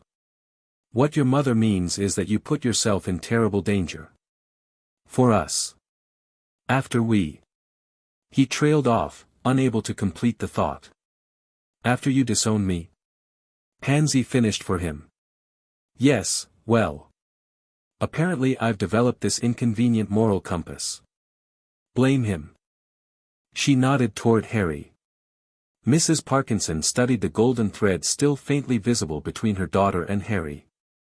"This connection, it's why you turned against everything we taught you." "No," Pansy said firmly. "I made that choice myself, before I understood what the bond really meant. I chose to fight against Voldemort because what he and his followers do is wrong. It's that simple." "Nothing about this is simple," her father said quietly. "You've aligned yourself against families who've been our allies for generations. You've rejected your heritage, your blood status." "I've rejected bigotry and murder," Pansy corrected him. "My blood is exactly the same as it always was. I'm still a Parkinson, whether you acknowledge me or not." An uncomfortable silence fell over the boat. Harry reached for Pansy's hand, offering silent support. After a moment, she squeezed back, the tension in her shoulders easing slightly. "What happens to us now, Mrs. Parkinson?" finally asked, addressing the question to Harry rather than her daughter. "We can hardly return home. The Order of the Phoenix will protect you," Harry replied. "You'll be taken to a safe house until the war is over." "And then?" Mr. Parkinson pressed. "If your side wins, what becomes of families like ours? Those who supported the old ways?" Harry met the man's gaze directly. "That depends on what you did, not what you believed. If you actively supported Voldemort, if you tortured or killed, you'll answer for those crimes. If you just held certain views, well, we're not fighting to police thoughts." Mr. Parkinson looked surprised, as though he'd expected a different answer. "I see." "No, you don't," Pansy said quietly. "Not yet. But maybe someday you will." The rest of the journey passed in silence. By the time they reached the rendezvous point, Bill had already apparat ahead to prepare the safe house. Tonks and Lupin were waiting on shore, along with Kingsley and other Order members who had been positioned around the Greengrass property. "Everyone all right?" Lupin asked as they disembarked. Physically, more or less, Harry replied. The Parkinsons need medical attention, though. They've been interrogated. Kingsley nodded grimly. We've got a healer waiting at the safe house. And Moody wants a full debriefing as soon as possible. Apparently Draco Malfoy's status has become complicated. He helped us escape, Pansy confirmed. Attacked his own aunt to buy us time. That confirms what our observers reported, Kingsley said. Malfoy is now being hunted by both sides. He fled the Greengrass house before the other Death Eaters could apprehend him. Harry saw concern flash across Pansy's face. Despite everything, she still cared what happened to her former friend. Can the Order find him? She asked. Offer protection? If he wants it, Kingsley replied. But he has to come to us. We can't risk another rescue mission right now. As the group prepared to depart for the safe house, Harry pulled Pansy aside. Are you okay? With everything that happened back there, with your parents? She sighed, running a hand through her tangled hair. I don't know. I wanted them safe, and they are. But nothing's really resolved between us. They still think I'm wrong, still believe in pureblood supremacy. People can change, Harry reminded her. Look at you. Look at Draco. Maybe, Pansy conceded. But it takes time. And right now. She glanced toward the horizon, where storm clouds were gathering. Time is the one thing we might not have enough of. The next few weeks passed in a blur of movement and planning. With Dumbledore gone and the Ministry fallen, the resistance against Voldemort had become increasingly fragmented and desperate. The Order operated from a rotating series of safe houses, never staying in one location for more than a few days. Harry, Ron, and Hermione continued their hunt for Horcruxes, with Pansy now a full-fledged member of their team despite Ron's initial reservations. Her knowledge of pureblood family histories and properties proved invaluable as they traced Voldemort's past. Hufflepuff's cup, Pansy said one evening, studying the list of possible Horcruxes they'd compiled. If it was given to Bellatrix for safekeeping, she wouldn't hide it just anywhere. It would be somewhere she considers impenetrable. Gringotts, Harry suggested. The Lestrange family vault. Pansy nodded. Exactly what I was thinking. Old pureblood families like the Lestranges have the highest security vaults, deep beneath the bank. Great, Ron groaned. So we just need to break into the most secure bank in the wizarding world, get past dragons and who knows what other protections, and steal from the vault of one of Voldemort's most loyal followers. Simple. Actually, Hermione said slowly, it might be possible. With the right disguise and inside help. Thus began one of the most audacious plans of their entire campaign. Using Polyjuice Potion and the reluctant assistance of the Goblin Griphook, they prepared to infiltrate Gringotts itself. The night before the planned break-in, Harry found Pansy outside their current safe house, a small cottage on the Yorkshire moors. She sat on a low stone wall, staring at the starlit landscape. Can't sleep? He asked, sitting beside her. Just thinking, she replied. About tomorrow. About everything that's led to this point. Harry nodded, understanding. Having second thoughts. No, she said firmly. But I am thinking about what happens if we succeed. If we find all the Horcruxes, destroy them, and actually defeat him. What then? The wizarding world is so broken, Harry. So much hatred and division. We rebuild, Harry said simply. Together. Pansy smiled faintly. You make it sound so straightforward. It won't be. But nothing worth doing ever is. She leaned against him, the golden threads appearing as they always did when they touched. In the months since they'd first appeared, the threads had changed, growing stronger, more stable, less flashy. They no longer flared dramatically with emotion but maintained a steady glow, like a well-tended fire. Do you ever wonder, Pansy asked quietly, if we would have found each other without the potion accident?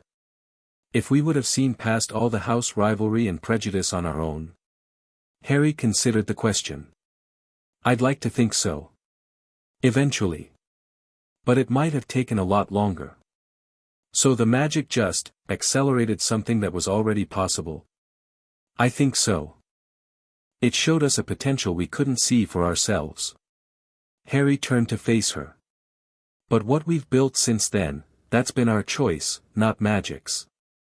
Pansy's eyes met his, searching for something. Whatever she found there seemed to satisfy her. She leaned forward and kissed him softly. For luck, she said, echoing her words from the rescue mission. We're going to need it tomorrow. The Gringotts break-in the next day was both a spectacular success and a narrow escape. Disguised as Bellatrix, Pansy led their group into the bank with a cold arrogance that convinced even the suspicious goblins. The plan worked perfectly until the final moments when their deception was discovered, forcing them to escape on the back of a half-blind dragon in a scene that would become legend in the wizarding world. But they got what they came for, Hufflepuff's cup, another piece of Voldemort's shattered soul. And more importantly, they gained critical intelligence when Voldemort's rage at their success leaked through Harry's scar connection. He knows, Harry gasped as they landed the dragon miles from London. He knows we're hunting Horcruxes. And he's checking on the others. The last one, besides Nagini, it's at Hogwarts.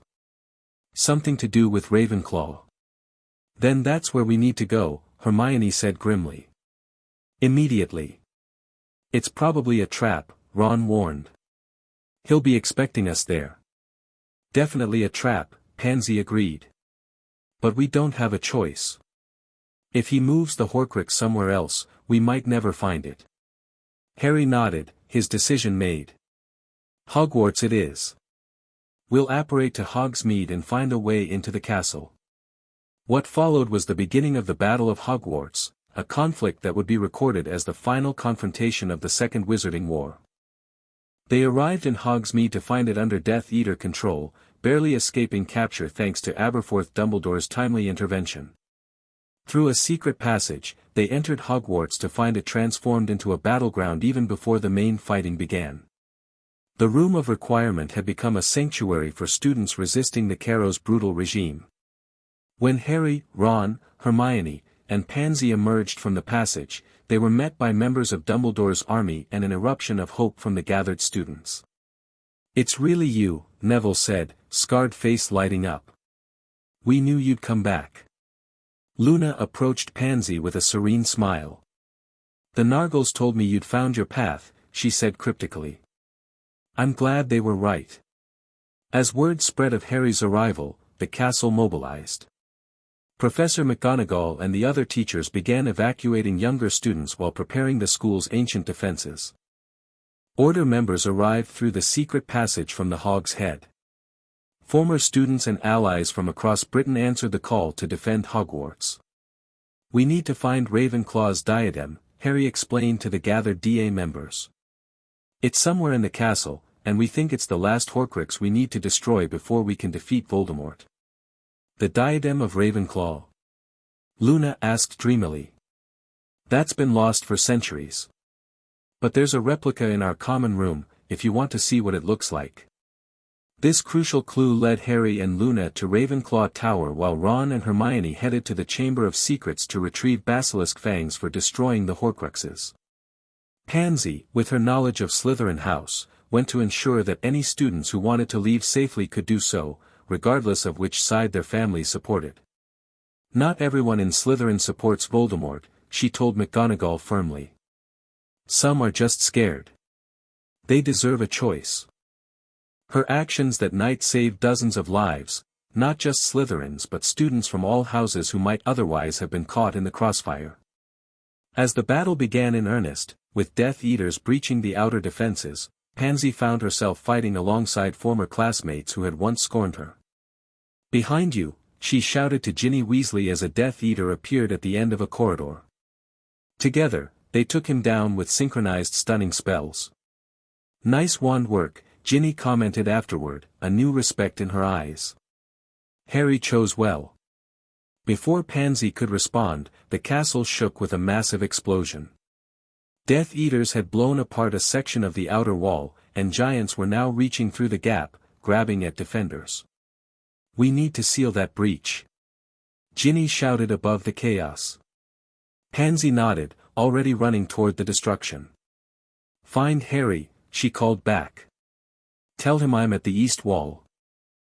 She reached the damaged section to find Professors Flitwick and Sprout already attempting to magically repair the wall while students defended them from incoming spells.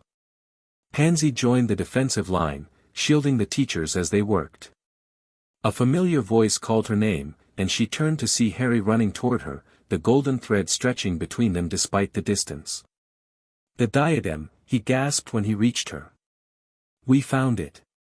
Ron and Hermione destroyed the cup.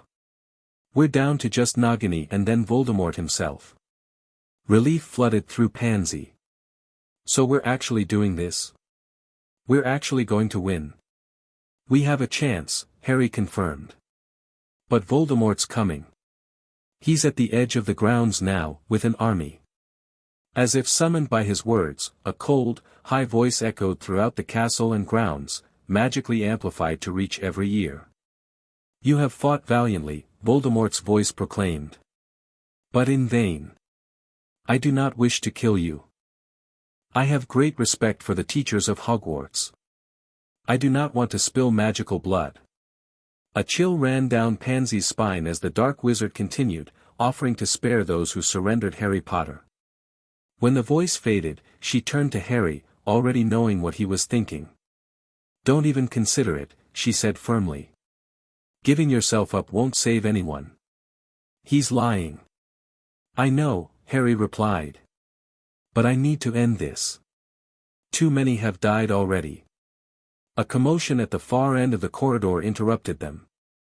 Death Eaters were pouring through a side entrance, led by a familiar figure with white blonde hair. "Draco," Pansy breathed. But unlike at the Greengrass house, Malfoy now seemed fully committed to the Death Eaters' cause. His face was hard, desperate as he led the charge into the castle. "Harry Potter," he shouted when he spotted them. "The Dark Lord wants him alive." Chaos erupted as defenders and Death Eaters clashed in the narrow space. Harry and Pansy found themselves back to back, surrounded by enemies. The golden threads flared between them, enhancing their combined spellcasting as they fought off attacker after attacker. "We need to get to higher ground," Harry shouted over the noise of battle. "The astronomy tower, we can see the whole battlefield from there." Pansy nodded, and together they began fighting their way toward the tower, helping other defenders as they went. They had almost reached the spiral staircase when a familiar voice called out behind them. "Pansy! Wait!" They turned to see Draco Malfoy standing alone, his wand lowered. The Death Eaters he'd been leading were engaged elsewhere, unaware of his hesitation. "What do you want, Draco?" Pansy asked cautiously, her wand still raised. "I need to talk to you," he said urgently. "Both of you." "It's about the snake, Nagini." Harry tensed. "What about her?" Draco glanced around nervously, then stepped closer. "The Dark Lord never lets her out of his sight. Except, he's sent her on a mission. She's inside the castle, hunting for you specifically." He looked directly at Pansy. "He knows about the bond between you two. He thinks if he kills you, Potter will be weakened." Pansy felt Harry stiffen beside her. "Why are you telling us this?" she demanded of Draco. "Whose side are you really on?" A flicker of his old sneer crossed Malfoy's face. "I'm on my side. Always have been. But..." His expression softened slightly. "You were my friend once, Pansy. I don't want your death on my conscience, whatever else happens tonight." Before they could respond, an explosion rocked the corridor. The ceiling began to collapse between them and Draco, forcing Harry and Pansy to leap backward toward the tower stairs. "Go!" Draco shouted through the dust and debris. "The snake is heading for the headmaster's office. That's where she'll expect to find you." They ran up the tower stairs, emerging onto the astronomy platform where, less than a year before, Dumbledore had fallen to his death. The battle spread below them like a terrible tapestry, flashes of spells, giants smashing through the castle walls, dementors swarming over the grounds only to be driven back by patron uses. "Do you think he was telling the truth?" Pansy asked, trying to catch her breath. "About Nagini?" "It makes sense," Harry replied grimly. "Voldemort knows about our bond. He knows we're stronger together. Separating us would be strategically sound. So what do we do? Go after the snake." Harry nodded. "It's the last Horcrux. If we destroy it, then Voldemort becomes mortal," Pansy finished. "And we can end this." They descended the tower quickly, making their way through the battle-torn castle toward the headmaster's office. Bodies lay in corridors, some Death Eaters, some defenders. Pansy recognized faces from all houses, students who had stayed to fight. The sight steeled her resolve even as it broke her heart. They encountered Hermione and Ron near the Great Hall, both bloodied but unbowed. "The snake," Harry explained rapidly. "Malfoy says Voldemort sent her to kill Pansy. She's heading for the headmaster's office." "We've got basilisk fangs," Ron replied, holding up his bag. "If we find her, we can finish this." Together, the four of them raced toward the gargoyle that guarded the headmaster's office. To their surprise, it lay in pieces on the floor, the entrance already open. Wands ready, they ascended the spiral staircase. The office was eerily quiet after the chaos of the battle. Portraits of former headmasters watched silently as they entered, wands raised.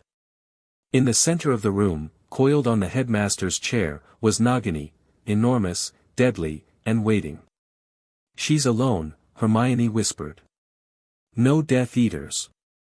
"It's a trap," Harry said immediately. "Voldemort wouldn't send her without protection." As if on cue, a cold laugh echoed from the shadows. Bellatrix Lestrange stepped into the light, her wild eyes fixed on Pansy. "The blood traitor returns," she crooned. "My sister will be so disappointed to hear of your death, little Parkinson. She had such hopes for a marriage alliance with the Malfoys." "Funny," Pansy replied, her voice steadier than she felt. "I've never been happier to disappoint." Bellatrix's smile vanished. "The Dark Lord has promised me the pleasure of killing you myself.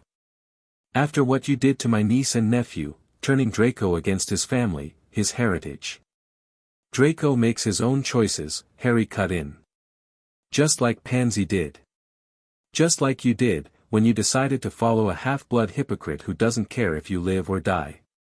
Rage contorted Bellatrix's features. "How dare you speak of the Dark Lord that way? He is the greatest wizard who ever lived." Her tirade was cut short as Nagini, sensing the tension, suddenly lunged toward Pansy. Harry reacted instinctively, pushing her aside and casting a shield charm that deflected the massive snake. The room erupted into battle. Ron and Hermione engaged Bellatrix while Harry and Pansy focused on Nagini. The snake moved with supernatural speed and intelligence, aware of her importance to her master.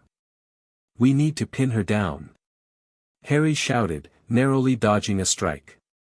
"The fangs won't work unless we can get close enough." Pansy nodded, an idea forming. Together, she called to Harry. "Like we practiced." Understanding flashed between them. Standing side by side, they cast simultaneously, Incarcerus Maxima. The combined spell produced ropes far stronger than either could have conjured alone. They wrapped around Nagini, binding her in a magical net that tightened the more she struggled. The snake thrashed wildly, nearly breaking free before the enchantment fully took hold. "Now, Ron!" Harry shouted. Ron broke away from the duel with Bellatrix, leaving Hermione to continue alone. He sprinted toward the immobilized snake, basilisk fang raised. "No!" Bellatrix shrieked, abandoning her fight with Hermione to cast a killing curse at Ron. Pansy saw it coming. Without hesitation, she threw herself at Ron, knocking him aside as the green light streaked past them both. They crashed into Dumbledore's desk, sending ancient instruments clattering to the floor. In the moment of chaos, Harry seized the dropped basilisk fang and plunged it into Nagini. The snake's scream was unearthly, a high, piercing sound that seemed to contain echoes of Voldemort himself. Black ichor poured from the wound as the Horcrux was destroyed. No! Bellatrix shrieked again, this time with genuine terror. What have you done? Before anyone could react, the office windows shattered inward. Voldemort himself hovered outside, his snake-like face contorted with rage.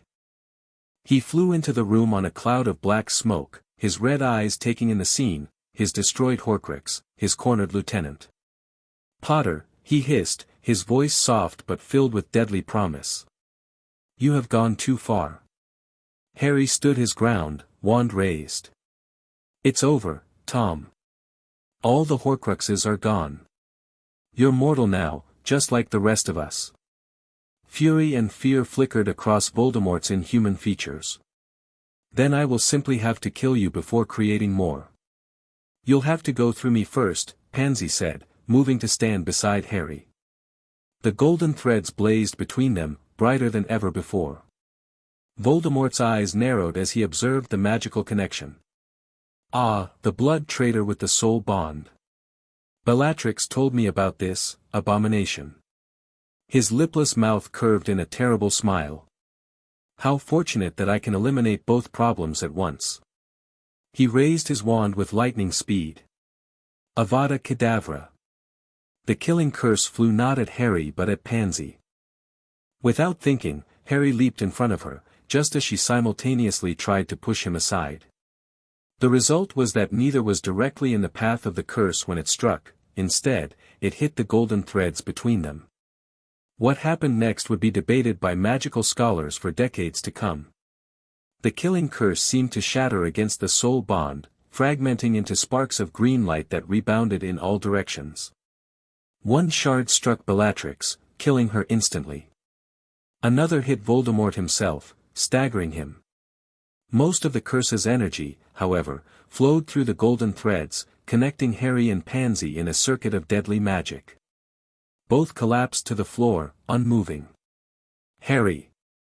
Ron shouted, rushing to his friend's side while Hermione checked Pansy. They're alive, Hermione reported, wide-eyed with disbelief. Both of them. But barely. Voldemort, recovering from the rebound, snarled in frustration. This changes nothing. I will still destroy you all. But even as he raised his wand again, a strange thing happened. The golden threads between Harry and Pansy, rather than fading as they lay unconscious, grew stronger, brighter. They expanded outward, forming a dome of light that encased both of them in a protective cocoon. Inside this magical shelter, something extraordinary was occurring. Harry and Pansy floated in a space that was neither physical nor entirely spiritual, a realm created by their connected souls. Where are we? Pansy asked, her voice echoing strangely. I'm not sure, Harry replied, looking around at the golden mist that surrounded them. I think we're inside the bond somehow. Are we dead? Harry considered this. I don't think so. Not yet, anyway. As they spoke, shapes began to form in the mist around them, figures Harry recognized with a shock of emotion, his parents, Sirius, Dumbledore. And others that Pansy responded to, grandparents she had lost, a childhood friend who had died young. They're not really here, Dumbledore's figure said gently. We are echoes, reflections of the love that lives within you both. But we are here to help. The killing curse should have destroyed you, Lily Potter's shape explained. But your bond created a shield, not of magic, but of something more fundamental. Love, James Potter added simply. Great power lies in such connections, Dumbledore continued. Power the Dark Lord has never understood nor respected. That is why he cannot defeat it. But how do we defeat him? Harry asked urgently. We can't stay here forever. You already have everything you need, Dumbledore replied cryptically. Together, you are more than the sum of your parts. The bond doesn't just connect your magic, Sirius explained. It connects your very life forces. What hurts one affects the other. What strengthens one strengthens both. Understanding dawned on Pansy's face. So when Voldemort tried to kill one of us, he attacked the bond itself, Lily finished. And the bond defended you both, because it is part of you both. You must return now, Dumbledore said, the figures already beginning to fade. Return and finish what you began. How? Harry asked desperately. How do we get back? The answer came not from the fading spirits but from within. Harry felt Pansy's hand find his, the golden threads between them pulsing like a heartbeat. Together, she said simply. Like always. They focused on that connection, that shared pulse of life and magic. The golden mist swirled faster around them, and suddenly they were rushing back toward consciousness. In the headmaster's office, Ron and Hermione had been desperately defending the Golden Dome against Voldemort's increasingly frantic attacks. The Dark Lord, sensing that something unprecedented was happening, had abandoned all strategy in favor of raw destructive power. It's weakening.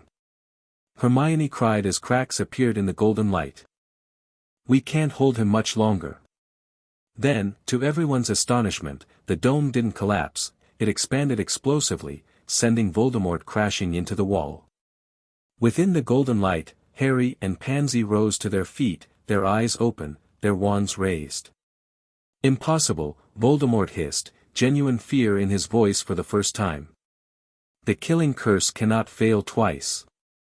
Not impossible, Harry replied calmly. Just something you never bothered to understand. The golden threads now encircled both Harry and Pansy like armor, connecting them in a web of light so bright it was difficult to look at directly. When they spoke, their voices seemed to overlay each other, unified in purpose if not in actual sound. It's over, Tom, they said together. You've lost. Voldemort, in his desperation, cast another killing curse. This time, Harry and Pansy didn't dodge or block. They cast together, a simple disarming charm powered by their combined magic and the full strength of their bond. Expelliarmus. The spells met in midair, but there was no contest. The disarming charm, amplified by the soul bond, overwhelmed the killing curse, sending it rebounding back toward its caster. Voldemort's wand flew from his hand even as his own deadly spell struck him squarely in the chest. For a moment, the Dark Lord stood frozen in disbelief. Then, like a puppet whose strings had been cut, he collapsed to the floor. Tom Riddle, the self-proclaimed Lord Voldemort, was dead at last, destroyed by his own hatred and fear. The golden light surrounding Harry and Pansy gradually faded, leaving them standing hand in hand before their fallen enemy. The threads between them remained, though now visible only to those who knew to look for them. It's done, Harry said softly. It's finally over. Pansy nodded, swaying slightly with exhaustion. I never thought I'd live to see it. They turned to find Ron and Hermione watching them with expressions of awe and relief. Beyond them, Order members and students had begun to fill the office, drawn by the magical disturbance and the news spreading through the castle. Voldemort had come, and Voldemort had fallen. Harry. Pansy. Neville pushed through the crowd, his face bloodied but triumphant. The Death Eaters are retreating. They felt him die somehow, they're running or surrendering. A cheer went up from the gathered fighters, spreading through the office and out into the castle beyond. The Battle of Hogwarts was won. The war was over. Harry felt Pansy's hand tighten around his. He looked at her, really looked, for the first time since their strange experience within the bond. She was injured, exhausted, smudged with dirt and blood, and somehow more beautiful than he had ever seen her. We made it, he said, his voice carrying a note of wonder. We did, she agreed. Against all odds. As dawn broke over Hogwarts, painting the shattered castle in gentle gold, Harry and Pansy joined the survivors in the Great Hall. The wounded were being treated, the dead mourned, the living celebrated. Families reunited amid tears of both joy and grief. In a quiet corner, they found the elder Parkinsons, who had apparently joined the final battle despite their earlier reluctance. Mrs. Parkinson had a bandaged arm. Mr. Parkinson looked as though he had aged a decade overnight. "Pansy," her mother said, rising unsteadily. "You're alive. We heard, we feared." Without another word, she pulled her daughter into an embrace. Mr. Parkinson joined them, encircling both in his arms. "We were wrong," he said simply. "About so many things. Can you forgive us?" Pansy's eyes filled with tears. "It's a start," she managed to say. "A good start." Harry stepped back, giving them privacy for their reconciliation. He found his own friends waiting nearby: Ron, Hermione, Ginny, Neville, Luna. They had all survived, though none had escaped unscathed. "So," Ron said, clapping Harry on the shoulder. "Soul bonds, huh? Still think they're rubbish?" Harry laughed despite the exhaustion and grief weighing on them all. "Not anymore." "It was rather spectacular," Luna observed dreamily. "The two of you glowing like that. Very romantic." "Speaking of romantic," Hermione added with a knowing smile, "Ron has something to tell you." Ron's ears turned red. "Well, while you and Pansy were doing your golden light show thing, Hermione and I sort of had a moment." "About time," Harry said, genuinely happy for his friends. "Only took a war to get you two to admit your feelings. Says the bloke who needed a magical accident to notice a girl from another house," Ron shot back good-naturedly. Laughter rippled through their little group, a precious moment of normalcy amid the aftermath of battle. When Pansy rejoined them a few minutes later, they welcomed her without hesitation. The threads connecting her to Harry might have been invisible to most eyes now, but the bond between them was undeniable to anyone who saw them together. "What happens now?" Ginny asked the question on everyone's mind. "With Hogwarts, with everything?" "We rebuild," Harry said, echoing his words to Pansy from nights before. "We heal. We make sure nothing like this ever happens again." "It won't be easy," Pansy added. "The prejudices that fueled Voldemort's rise didn't die with him." "Then we'll keep fighting those too," Hermione said firmly. "Just without the hexes and curses this time. Hopefully." As the sun rose higher over Hogwarts, illuminating the damage and the work ahead, Harry felt a strange sense of peace despite it all. He looked at Pansy, this unexpected ally who had become so much more, and saw his own feelings reflected in her eyes. They had lost so much, all of them. But they had gained something too, a chance to build a better world. A world where house rivalries didn't define destinies, where blood status didn't determine worth, where love could bridge even the widest divides. It wouldn't be perfect. Nothing ever was. But as Harry stood among friends old and new, his hand intertwined with Pansy's, the golden threads of their bond pulsing gently between them, he knew one thing with absolute certainty. Whatever came next, they would face it together. Not because magic had decreed it, but because they chose it. Every day. Every moment. Their own path, forged not by fate but by courage, understanding, and love. And really, what more could anyone ask for? The end. Thank you for watching this video. Please be sure to subscribe to our channel and like this video.